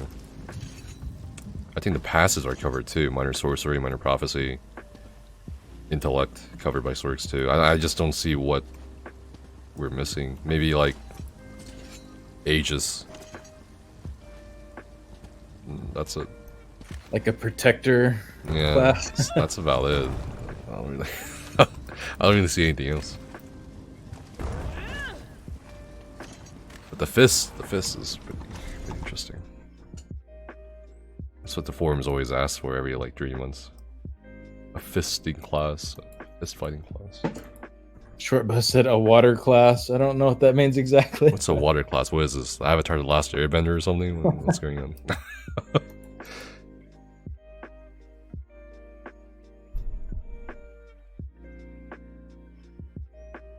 The first thing I see on the forums is any news on combat pet skins. Isn't there one for Warden Bear? But that was like exclusive for Greymore yeah, it's like a gray bear skin. Yeah. That'd be pretty cool if they had like, if you could just make all your combat pets look like different pets. I think people would like that. Maybe they should make, yeah, maybe. If it like lags the server out. Because I mean, cosmetics and stuff does affect performance, right? And even if it's small, like I don't know how that will work. And you know, people keep asking me and other people about this. When will CP get a rework? Like, how do you envision CP being reworked? Both as a player and a content creator. I mean, I think they still need to have a lot of power in CP, just based on where they've put the latest trials and you know, the latest content they've put out. If they just like took away CP power altogether, it would, you know, that stuff would be a nightmare to get through. I mean, imagine like taking the damage from like Fallgraven with no CP and like, oh god, you know, so they'd either have to like severely adjust the content, or I don't know. I could see them going, instead of like percentages, maybe going just like flat number routes with the CP. Like this node adds 258 spell damage, or you know, stuff like that. So it's maybe a little less to calculate, but still, you know, still boosts to your damage and defensiveness and all that. It's such a huge thing to like tackle on CP, because I just personally I wouldn't know where to start. Like it's just so much, all these perks and these things that all the players are used to. It just determines so much of our stuff, of our both the playstyle, both you know what we can do. So I don't know how they're gonna rework it. You mentioned flat amounts, but besides that, do you think maybe they'll, I don't know, maybe they'll add more trees, something like that? Maybe not, probably not. I don't see them getting rid of it either, right? Because the whole point of CP is horizontal progression. Yeah, exactly. And I think that's good to have. You know, you're constantly, even if you're not really doing much, you're still going up a tiny bit just from logging in and doing whatever you're doing, so... You know, like, I always see people asking about reworking CP, but they never really they never ask, or not ask, they never say what they want. That's the thing, I never see what people want. People always just say, oh, it needs a rework. How long has it been? But what would the rework look like? It's such a hard, I guess, thing to think about for me personally, because I'm so used to this current system. I just don't know what you could... Maybe switch out the perks. Maybe that could be it. But that's not really reworking it. Yeah, a lot of the perks are weird. You know, like which ones? Like there's one that gives you like that small damage shield when you're blocking, and just stuff like that. Like, why is that such a big perk to get? Yeah, it's in the... Oh, reinforce. Yeah. Like, when you be it's way better. Like, I don't know. Some of them are strange. That actually saved me a few times. On like Navi and shit. But maybe have some, some of the stuff that are the higher end perks be a little more impactful, and so you have to like really choose what tree you're going all out in to get that. You can't just get all three of the top tier perks, so you got to pick and choose. But not, as it is now, like most of the top perks, that you don't even really care if you have them or not. It's not a big deal. I don't understand these passive perks like, I don't know, like what is this? Fortune Seeker. Is that really needed? Merchant Favored. Oh, I always get 75 in that tree. I gotta have my treasure chest passive. No way, you're trolling. No, you're trolling. Do you really have 75 into the shallow all the time? Every character. No goddamn way. Get my extra loot.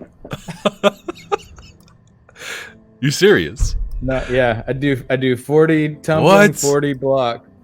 Every character. What the fuck? This is so shocking to me. I mean, the green CP I feel like is like, unless you're tanking, like once you have 100 into your resource recovery, like everything past that, it doesn't really matter that much. It's just kind of like whatever. So might as well get extra loot from the treasure chest. Jesus.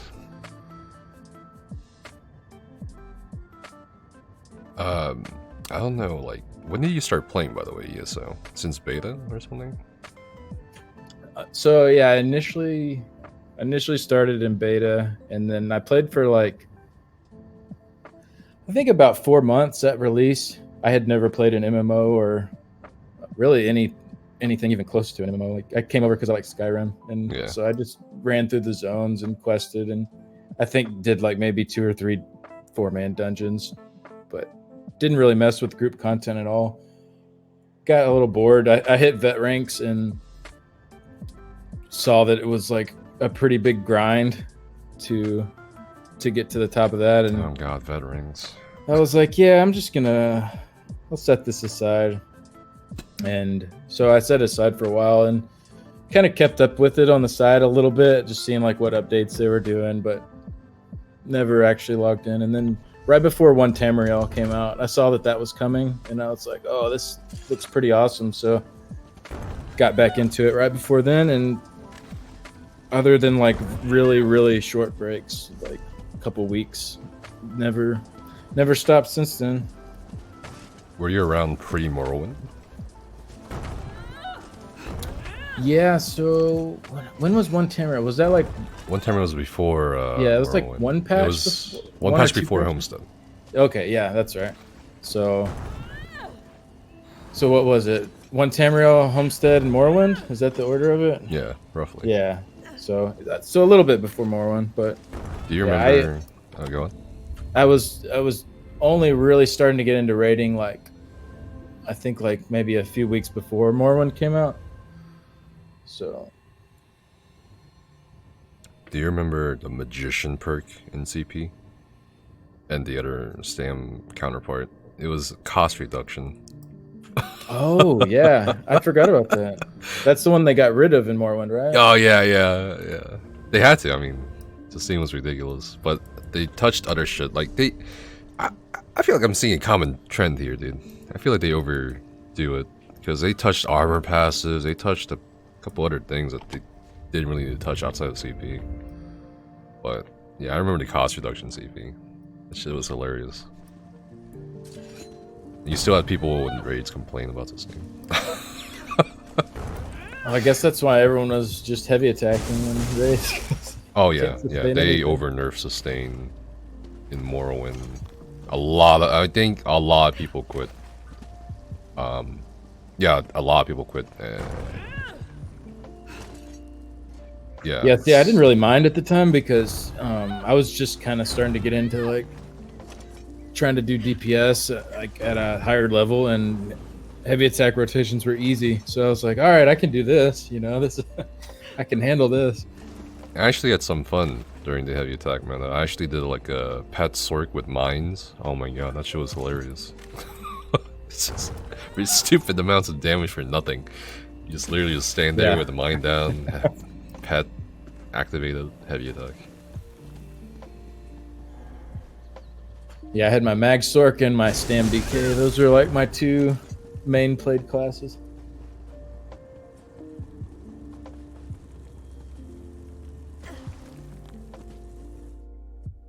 Huh.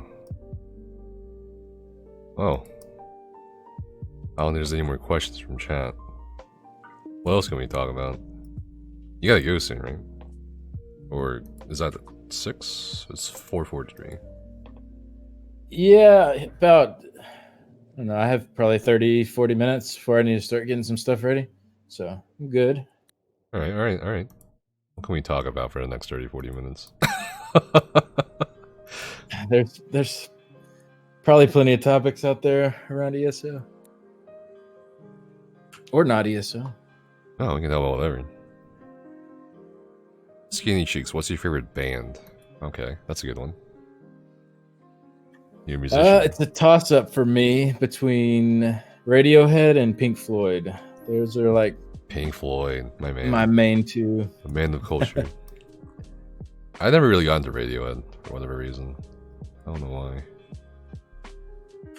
Yeah, Radiohead, their first couple albums are kind of more like generic, like Brit rock kind of deal, but after that, they really started going off the deep end and doing some crazy stuff.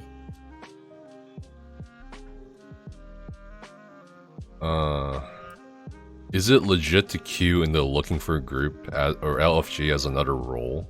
What do you actually? I'm actually curious. What's your stance on this? Like, are you okay with people fake tanking, meaning like they have a taunt but they DPS? They're DPS. I'm okay with it as long as they actually do slot a taunt. Like if you slot a taunt and hold the boss, be a fake tank. I don't care. Like it's not a big deal. I mean, especially if you're like running normals or whatever. Yeah. But well, vet dungeons, like I've done it in vet dungeons, but people call me toxic for that, and I'm like, well, I mean if I can do it, if you're staying alive and holding Exactly. aggro, then I mean, by all means, like if I'm queued as a DPS and I waited longer to get in, I don't want to have to be avoiding the boss's attacks the whole time because someone else skipped the queue. Yeah. But if they're holding the boss, then yeah, I don't care. I actually got a YouTube comment today. I read it after I woke up. That's my morning routine. I wake up, I read a YouTube comment. So I'm just, well, not like immediately, but there was a comment that said, I disagree that with the whole fake tanking thing, basically, because it's like it teaches other people to fake tank, and I'm just like, I mean, with that logic, it's toxic of me to raid or do anything end game because that's gonna make other people experiment or try or do different shit. So I don't really understand that kind of argument. Yeah, I don't know. I don't really get that either. I think as long as you're doing your essential role, I mean, which is holding the enemies, then Yeah. whatever.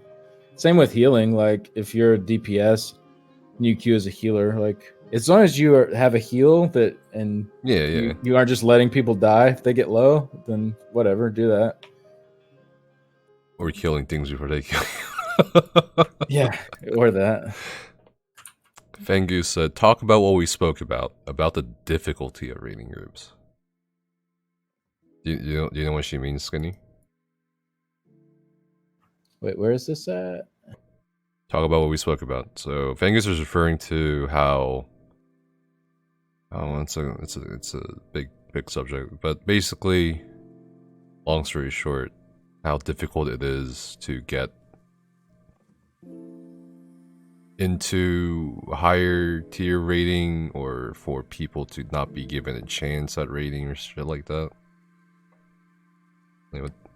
I guess basically the rating environment or the rating scene in general. There's a lot of things you can talk about with that one. Yeah, I mean,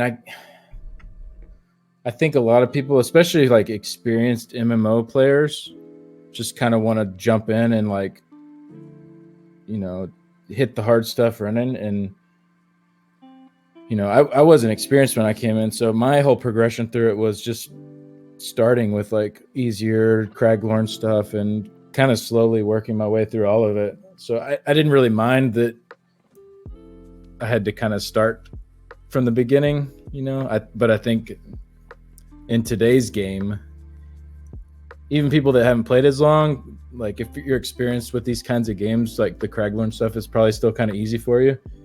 And they just kind of want to jump into the harder stuff. So I could see it being hard to find a group that's just willing to take you in right away and do that. I think it's clarified how people who are good often get left behind because people want the best of people, or people want the best, or people with experience. So you get the middle tier collective people who are just left out, or finding a group willing to take you beyond prog. I mean, how hard was it for you to find a raid team after a while? I don't. For me, like, so my two teams I've been with, one has been since pre-Morrowind, and the other. Jesus, like that's an old team. What team is this? It's my team in Wipes on Trash. Oh yeah, Wipes on Trash. Yeah, hell yeah. So we have, I think, like 7 of our members are still the same as. That's pretty good. Morrowind. Yeah, it's really good. That's 3 years, dude. It's crazy how long we've stuck together. So that's as good as Oldor. Jesus Christ. And then my other raid team I'm in, it's been about probably a year and a half or so. Code leads that raid team. So Night Fighters, right? Yeah, Night Fighters. No.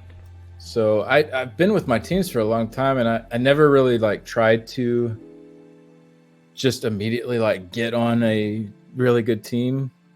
So I never ran into that issue. I kind of was just patient and grew with the teams that I joined. So I know it can be hard, especially for a player that's already pretty good. You know, you might have to, I don't know, I don't want to say rough it, but you might have to like go with some teams that aren't as good for a little bit and kind of work your way to where you want to get to instead of just jumping in. I don't know. I've just, my whole mentality on it, I've always been pretty laid back with it though. So I've never been in like a huge rush to get everything done and to like get all the hardest stuff completed. And I think that's one reason our team stuck together so long, is we've all just been kind of more willing to just handle stuff together at our own pace and just go at it like that. Were you ever interested in sword pushing? Not really. I mean, I've filled on a few, like, I guess you could say sweatier runs before, and it's fun, but like I don't know if I'd want that to be like my main raid experience, you know? Yeah, I get it. It'd be there's a lot of pressure, and I think some people enjoy the pressure though. Personally, enjoy I get it. Some aspects of the pressure.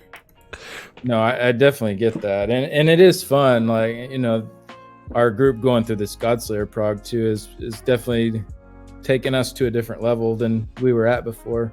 So, just having to crunch everything in as fast as we can. No, I get that side of it, and at the same time too, you know, we've always had. We try to keep standards for our group and all that, and you know, if someone's lagging behind, see what's going on and try to help them out. But we've also never been too hard. Like, you know, sometimes it's a little frustrating. It's 3 or 4 weeks into a prog and somebody or a couple people just aren't picking it up like the rest of the team, and you know, it can be tough, but at the same time, like, as a group, we want to just be there for each other and not give up on each other, and just be confident, like, all right, eventually this person's going to get it. They're going to figure it out. It may take a little longer, but we'll get there. So, and I guess it takes not everyone wants to be like super patient with all that and just let it get there at its own pace for everyone. So it's tough. I don't fault anyone that doesn't want to go through a progression like that. They can be really grueling, but I can see it being, like Fangus is saying, if you want to get in and like get on a good team, it probably is difficult to just like jump in unless your numbers are just like off the charts, then obviously everyone's gonna be like, oh yeah, come join our team, you're crazy good. So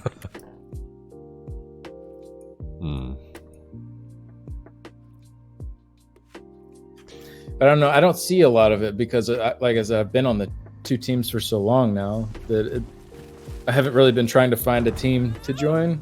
So yeah,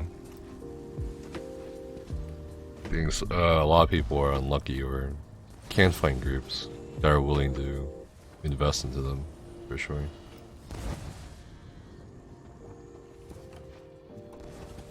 Yeah, I guess kind of like I was saying earlier, just you might have to just stick it out with a group that you might consider maybe a little below your capabilities. And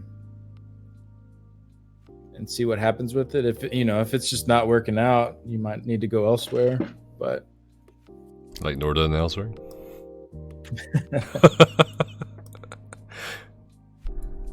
Do you think there's any like validity to these constant claims that endgame's like toxic or elitist?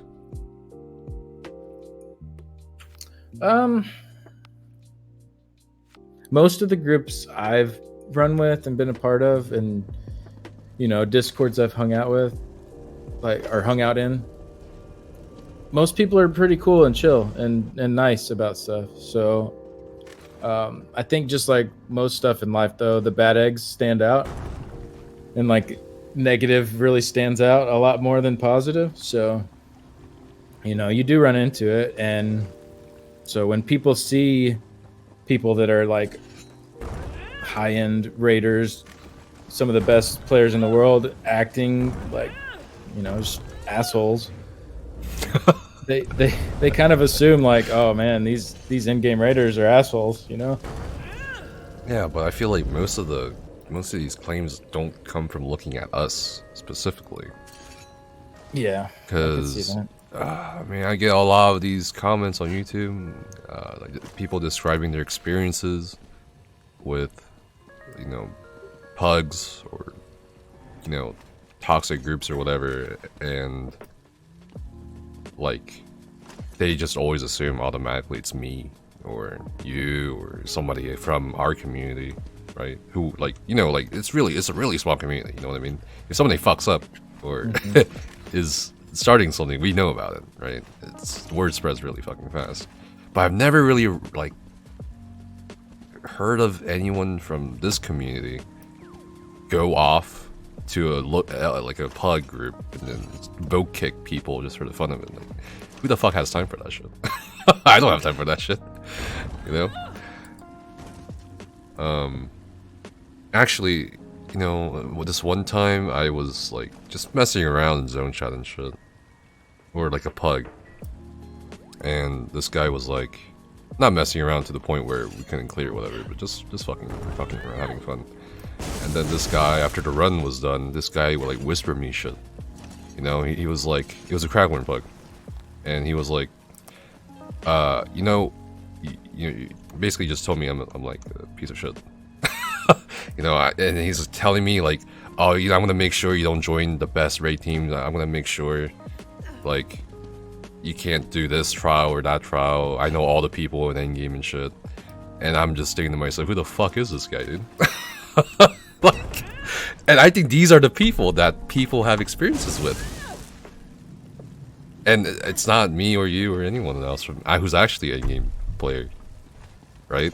Like that's my opinion, though. Like, I don't know. Yeah, and I think a lot of people are intimidated too by people that are really good at the game. And so I've definitely seen people like find excuses and like kind of pull stuff out of their ass about people just to like, I guess, make themselves feel a little better about where they're at. Like, I don't know. Yeah. I mean, yeah.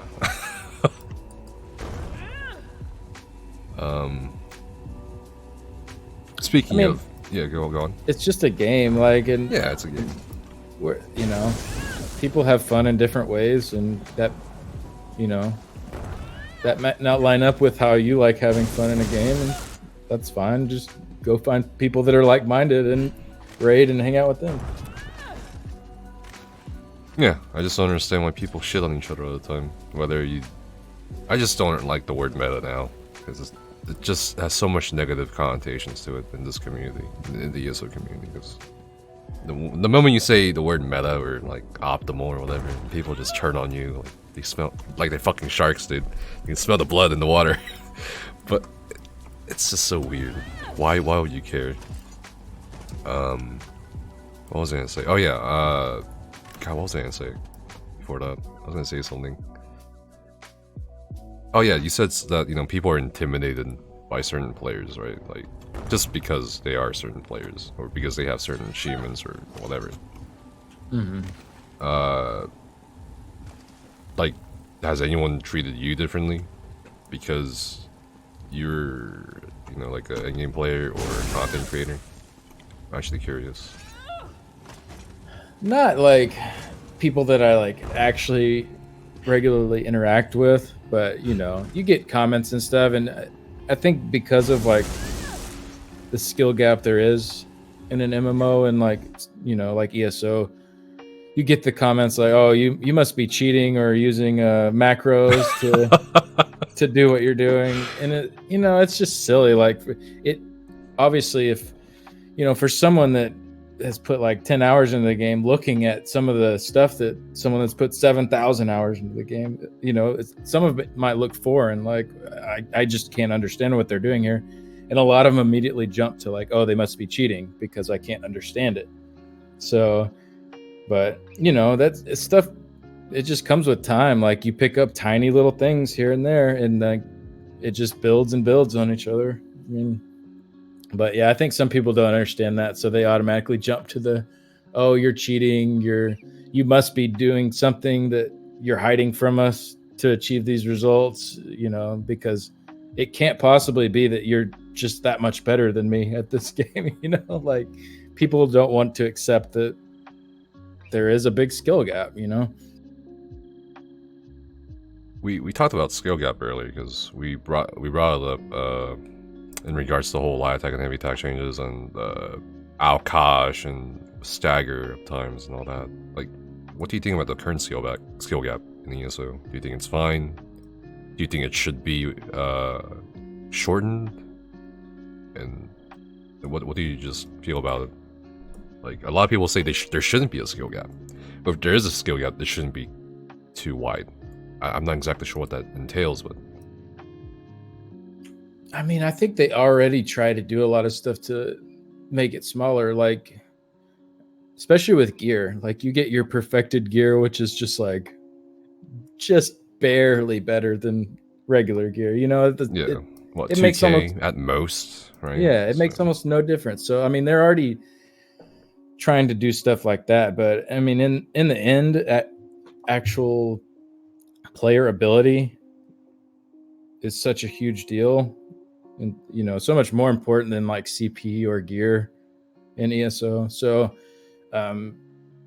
with the way that's set up in the game, it's a pretty big gap, and I kind of like that it's that big. It's one of the things that keeps you going and keeps you trying to get better, is that it relies on you to get better, not just like, oh, I got my gear now, I'm set. So yeah, sure. I think it's in a decent spot as far as just the skill gap. I mean, I don't want it to be too much smaller, but it is a little crazy. Like, even the gap between groups that are pushing like Godslayer, like my team, and then your 4Ds of the world. Like it's like even that is like a giant gap. Not maybe so much in each individual player, but as in like the team as a whole. Like they have just a stacked team of everyone that's like at that level. So it's kind of crazy like how much further you can push it when everyone's on the same page like that. I don't think it's too big of a gap between those two examples. I think the gap is not in skill, but like, I mean, part of it is in skill, maybe, or gameplay, but I think a large part of it is mentality. You know what I mean? Yeah, no, that makes sense. Like they have a clear goal, like what they want to do with this content. So. Yeah, I think that's it though. That's like 90% of mentality. Yeah, that's about it. Yeah, the skill gap. I think a large part of the skill gap is attributed to the lack of information, maybe, in the game itself. You know what I mean? Like, I don't know how you got most of your information. I get most of my information from either testing myself or from other players. I never get any information from the game itself directly, if that makes sense. Like, yeah, the tooltip says 10% or 8%, whatever. Right. It's not actually 10% or 8%. So I don't know. Yeah. So a lot of trial and error. Yeah. I think they could probably do better at teaching your players. Rather than leaving it up to me, you, or whoever to teach new players. Everything. Like absolutely everything. Like it's insane. Have you seen the guide from Dots? The guides from Dots Gaming? I saw he had like a beginner guide out. It's like 3 hours long. Yeah, dude. Every major patch, like major chapter, he's released a beginner's guide since Morrowind, I think, or Somerset. The fact that he has to do it, and there's no guide like that, or something like even in the F1, if you go to help, it's not there. Nothing's there. Nothing. So I don't know. Maybe there should be something in the game. There should be more things in the game. I don't know. It's insane to me.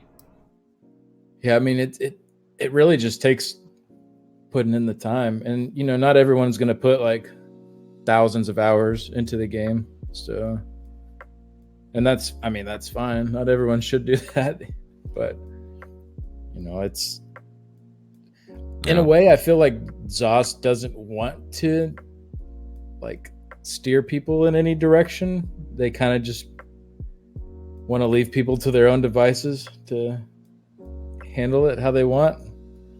You mean like they don't care about retention rate or anything? No, I mean, like as far as like we explain a lot of the stuff that isn't explained. It shows how the game works, how how you should optimally build and do that. But I feel like ZOS maybe doesn't really want to give that guidance. Like they want to leave that to the community to kind of figure out and work together through it. I feel like that's a double-edged sword though. It's good, but it's like unhealthy in general in my opinion. Well, like enemy like penetration levels and stuff, like that's just all come from people testing, right? They never actually released that information. It's kind of weird, right? Yeah, I mean, simple shit like, yeah, I don't know. It's simple shit. It's a lot of simple shit I could name. It's just not there. It's so weird. Even like, when you buy the raid dummy, right, from the crown store or whatever, it doesn't give you a list of buffs or debuffs. It just right. You gotta figure it out. Shit. It's player testable. Player testable. Fuck me. That sounds familiar. Yeah, I know. Like games like Diablo 3, you can go and there's like breakdowns of like every stat and what it does and stuff like that. I don't know. I feel like they're trying to keep it more a whole Casual. Elder Scrolls experience. Yeah, like more casual, and so not assign numbers and all that to everything. And it's there, just like it's stuff like that is probably there in Skyrim, and little behind the scenes things that you don't actually like look into, that someone that played the game a ton would figure out.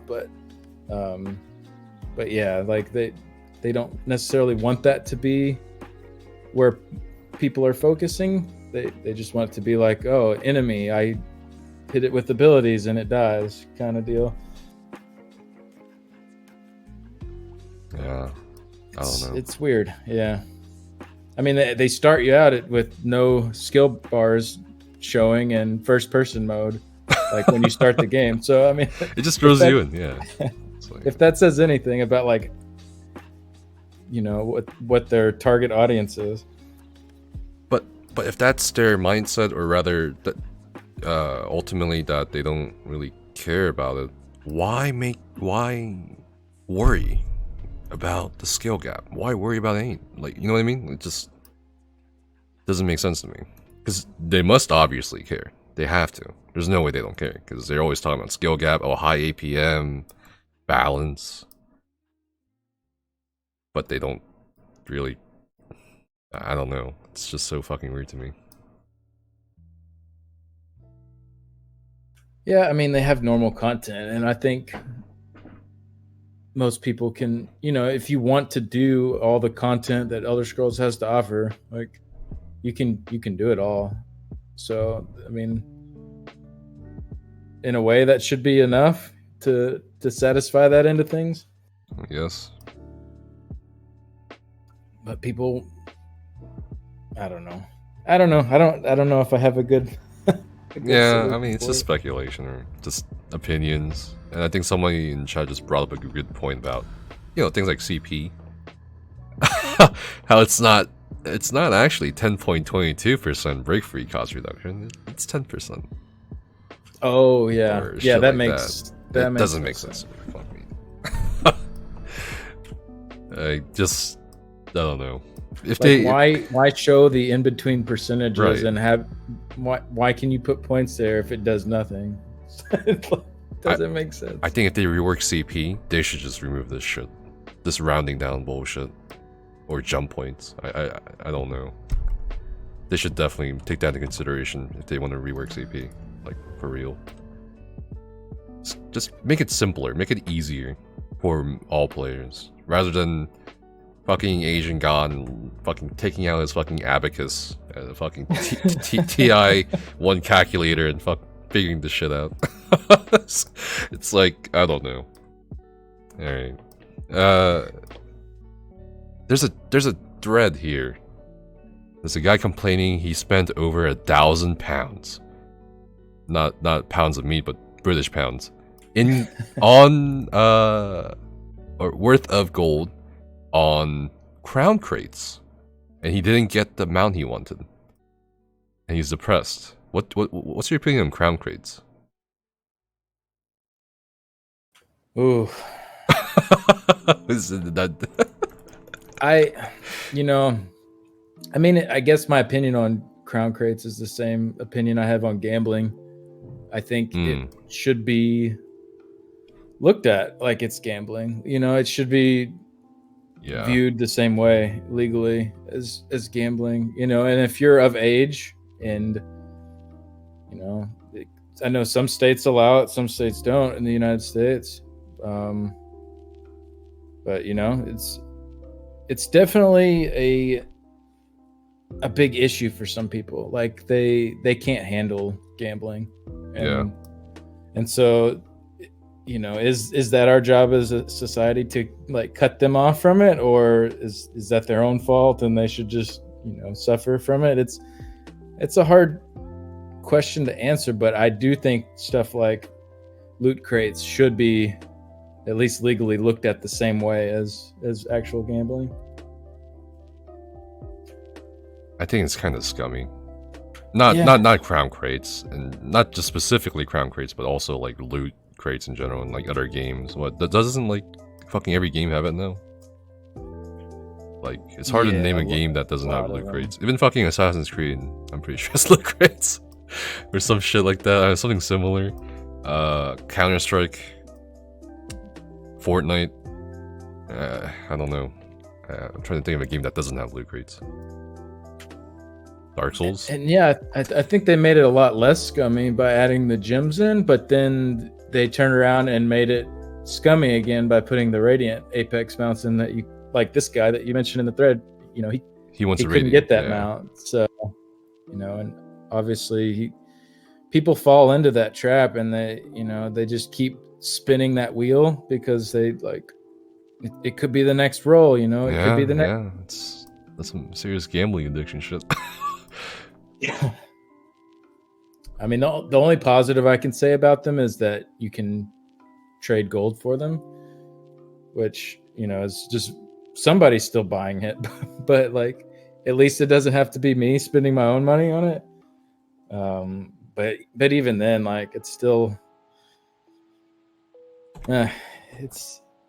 I just found out there's a website for crown crates. Yeah. There's a website for crown crates? Like, it calculating odds? Yep. What? Yep. Jesus Christ, people. The Radiant Apex are insanely low. It's like 1 in 350 per 350? Yeah. You'd have to open on average like 350 crates to get a Radiant Apex.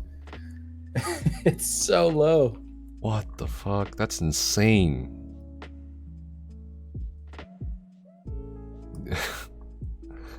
It's literally insane. Yeah, this is why I don't do crates.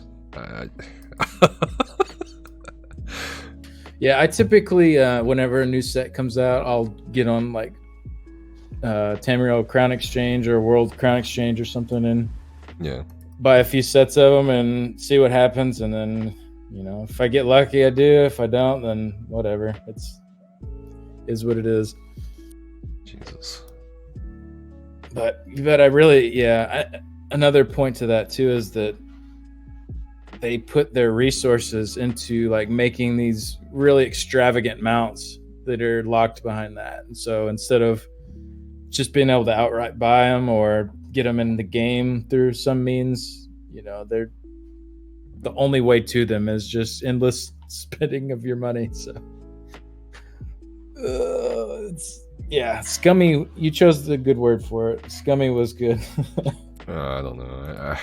Just the concept of it, especially. I mean, how much money do you think they make from crown crates? So much. I think when I was with TC, it was like when they were first starting, they made over like in the span of 6 or so months or more, they made over $1 million worth of gold, right? At least $1.6 million. That's a lot. I mean, I just can't wrap my head around this shit, dude. Jesus.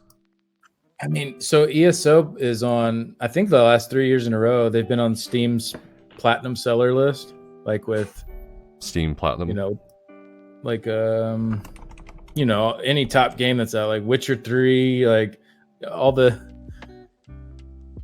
every year they're on that list, and their population is not even all on Steam. Like there's so many people that don't even play through Steam. Right. So the amount of money they're making it has to be just ridiculous. I mean, they did book a show in Las Vegas. That's flex. That's a flex right there. You just book a show in Las Vegas, and you stream it, and you invite. Dude, that's a lot of money, Las Vegas. That's pretty interesting. You think maybe they're just like cash cowing it to fund their other projects? You know, that's. I don't want to call it conspiracy theory. I don't know if it's true or not. I haven't really looked into it, but a lot of people are saying that. A lot of people are saying they're just milking ESO for as long as possible and just funneling everything they get into a new MMO. Have you looked into this? Like, I saw that they were hiring for a new AAA MMO. but I Jesus. I haven't heard anything about it. It's the same company, just a different team. I think they're keeping it. I mean, I don't know. A lot of people keep telling me, "Oh, they're working on new MMO," and I'm like, I don't know where you guys get this information. I gotta look it up. I guess I just never looked it up. But yeah, there were definitely like some like job opening ads from them saying hiring for new AAA MMO. that's pretty interesting. What kind of MMO do you think it is? I have no idea. Speaking of MMOs, like, are you looking at any other MMOs potentially, or just ESO for now? I don't know. I get interested every once in a while. Like, I might check out the new like World of Warcraft expansion when it comes out, Shadowlands or whatever. You know, I check stuff out, but nothing really grabs a hold of me. Ashes of Creation looks like it could be pretty nuts if it's actually, you know, if the combat's any good in it. I'm actually eyeing that, so I don't know. Obviously, it's going to be a while before it comes out. So yeah, and I mean they could put every cool system in the world in the game, but if the combat sucks, then you know I'm out. I don't want to play it. So yeah, for sure. You know, funnily enough, Dots had, you know, the guy I mentioned, his guides and stuff, the beginner guides, the 3-hour beginner guides, Dots. He actually went to World of Warcraft recently to main it. He still plays ESO, like a little bit, but not as much with World of Warcraft. So I think there's a certain sense of hunger or anticipation, maybe, for newer stuff. So I think a lot of people are kind of just eyeing Ashes of Creation or New World. yeah, I don't know about New World. Like it feels weird that they're like hiding everything right now behind an NDA. It's almost like didn't they push back the release date to next year again? Yeah. They actually, I actually know a few people who told me what. Well, they didn't tell me like outside of NDA stuff. They just told me what's like. Is it fun? Is it enjoyable? They all told me that it's great, and I don't know if I should believe them or not. I mean, maybe it's great. Who knows? I mean, it was an alpha, so. That's interesting. I mean, especially considering like a lot of MMOs are pretty slow at the start to get into. So like, yeah, if they did have a good experience like right from the beginning, you know, was this pretty cool? Or it could be like, you know, there's not much to it, so you kind of hit the end pretty early. You know, maybe that's why they pushed it back. They realized there wasn't much there yet.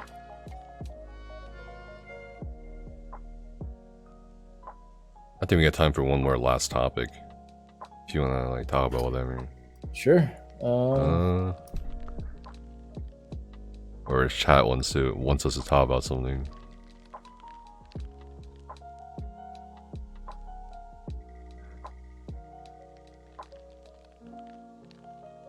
You got anything, Skinny? Or you just thinking about it? We just had a couple in my Night Fighters raid group got engaged, so you're referring to this. Okay, what are your thoughts on ESO relationships, people that go from raiding friends to partners? Megadeth or Metallica? I would that's hard. That's a hard question. Metallica or Megadeth? I'd say Megadeth if I'm alone, and Metallica if I'm with like a big group. That's a good answer. Let's see. What do you think about ESO coming to the new console when it comes to server issues? What do you think about console, Skinny? I mean, better hardware can't be bad for it, right? I mean, yeah. Hopefully, it at least makes it somewhat better. I don't know though. I might get a PS5. It's been a rough time over there. You know, I might get a PS5 and go with Outcast to PS5 maybe. Just to try it out. Or just maybe, I don't know. I don't know. I have a PS4 account. I actually sold my PS4 because it sat for like a year and I never played it. So, but I got an account on ESO because one of my friends wanted to check it out, and I was like, yeah, I'll get on there and play with you. And he made it like 10 levels and never played again. So Yeah. I have like a level 20 Stam Sork on PS4 that hasn't done anything for like a year and a half now. Let's actually go back to that previous question from Fangus. What are your thoughts on ESO relationships? People that go from raiding friends apart. You mentioned someone in your team getting engaged to somebody else in your team. Who's a lucky couple? Wheels and Maps. Oh, I mean, who didn't see that coming? Yeah, who didn't see that coming? Like that's that's not even like a question.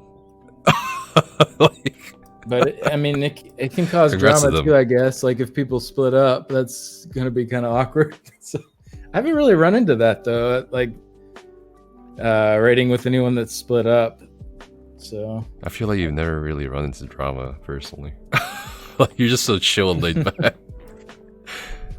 I don't know. We've had some drama. I try to get through it as quick as possible and not dwell on it. Depends on the definition of, I guess, the drama. But my thoughts on people becoming married or whatever.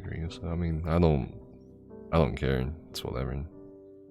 What's the difference between that and meeting someone through a dating app or even like in real life, even at a certain point? I feel like though you get to know more of a person through online than real life because they have nothing to hide.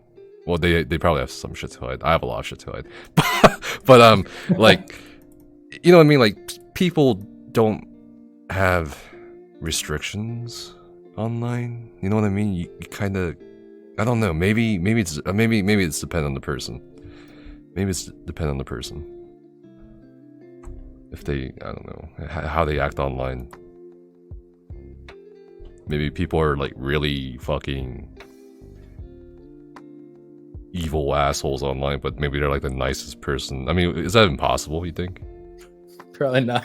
What? Really? Maybe they're like scared to be that way in real life, but if they're that mean and online, then they're not a super nice person in real life. Okay, yeah, I don't know. I guess it depends on the person. Man. How about you, Skinny? How's your... Oh, I don't know. Do you have a relationship? I think some people... Yeah, particularly the men in Twitch chat. Oh, you just broke so many hearts, Ripperino. You're married? Yeah. I've been with my wife... Well, we've been together for almost 10 years. And 10 years, that's pretty good. We've been married 1 year on September 7th, so yeah, we were together a long time before we got married. Oh, the anniversary is coming up. Yep. Ripperino. Of course he's married. Look at that magnificent beard. I think he broke a lot of hearts though. Am I in a relationship? No. I am not. Wait, so do you have children? I'm here. No children. No children. Yeah, I'm not. Yeah, I got to think about it soon. So I'm 33 and my wife's 29. So we have a little bit still, but not like a super long time before we have to start thinking about it, you know? So it's probably coming up, you know, somewhere down the road. Yeah. I kind of like just having cats and not having to worry about kids. Oh yeah, you have cats. How many cats do you have? We have 3 right now. 3 cats. Oh man. I can't imagine myself with cats or children. Cats are so chill. Like, oh, dude, all the cats I've met are not chill. They're always assholes to me. I don't know why. I feel like they just don't like me. No cat has ever liked me. It's so weird. I feel like cats have to really like they get really close to their owners, and then everyone else, it's just like, here's my middle finger. Like, I don't care about you. like once, I don't know. Cats will definitely form a really strong bond with people they're around a lot, though. Really? I've always heard. I've never had a cat before. I only had my first pets, and my current pets are still ferrets. These ferrets. And I've always had people tell me cats are very independent. They don't recognize owners, or they just, I don't know. They're not very... I don't know. Maybe I just haven't met the right people with cats. I don't know. So you got 3 cats. That's pretty cool. Yeah, one of them's 4 months old, so he's kind of a little asshole still because he's, okay. he's a kitten. So, got to whip him into shape still. But yeah, no, my cats, they're usually really good. Like they're really sweet, and I don't know. I've definitely met some mean cats though, and like other people's cats. I don't know what they do to their cats to make them so mean, but I don't know either. I just never had any good experience with any cat in my life. I must have met like hundreds of cats, dozens of cats. I don't know.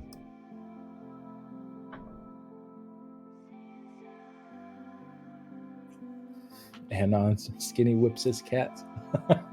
I mean, if they're doing something they're not supposed to, I'll give them a hard pop on the butt. Like I don't know. I'm not gonna hurt them or anything, but I'll let them know as I'm like raising them and they're growing up. Like this ain't something that's gonna fly around here. Oh, before we end this, thanks for coming. Really appreciate it. Yeah, it was fun. It's a lot of fun. What are your plans now? I think some people will ask for like, well, besides the anniversary coming up, but for ESOU content creation, like, are you gonna do anything special for Stonethorn or the same? Yeah, so my goal is to get out at least Magblade, Stamblade, Magcrow, Stamcrow guides, because I think that's what most people will be playing. So have all those out there, and then I'll probably try to get in at least like 2 other classes. Maybe an updated Stamplar or like something else, Mag Sork. I don't know. I haven't really decided on whatever I can fit in really at that point. So, but yeah, that's for Stonethorn, the main thing I'm focusing on. Have you tried Stamplar and PTS yet? People are complaining about the jabs thing, the change to it, or whatever. Yeah, it's not like I didn't really see a big difference. Like, so they're going from lasting 0.9 seconds to 0.999 seconds, which is a small change, but overall it's not really that much of a difference. It's still like within that 1 second GCD. So, okay. Yeah, you have to be, I guess, a little bit quicker with starting up the next one. Like your next light attack, like it's a little more precise, but yeah, it's overall it's not much different. My light attack ratio is about the same as I've already been getting on Stamplar, which is a little lower than other classes, but usually in like the 0.8 to 0.85 range. But I didn't really see much difference in it. The DPS is a little down from Reliquin being nerfed. Yeah. But, it's still like 92, 93k for them. They're still really strong with just jabbing away. Alright, so you guys heard it first here. He's gonna work on some guide build videos for next patch. Make sure you check out Skinny Cheeks Gaming on YouTube and SoundCloud. And Twitter. Thanks, Nephis. Yeah, this was a lot of fun. It was a lot of fun. Yeah. Talking about shit. Cool. Yeah, let me know if you want to do it again sometime. Yeah, we should do it again sometime. I'm actually trying to... Well, I didn't really... I reached out to Xynode. I'm planning on doing with him when he has the time. He said he would let me know, so... Thanks for the shout out, Basilisk. But yeah, we should do it again sometime. Maybe after Stonethorn comes up. Yeah, for sure. Sounds good. Talking about Stonethorn. Alright. Cool. I'm gonna get ready for my raid. Have a good stream, dude. Thank you. Get the Dawnbringer, get the Godslayer. Easy. Bye. Bye.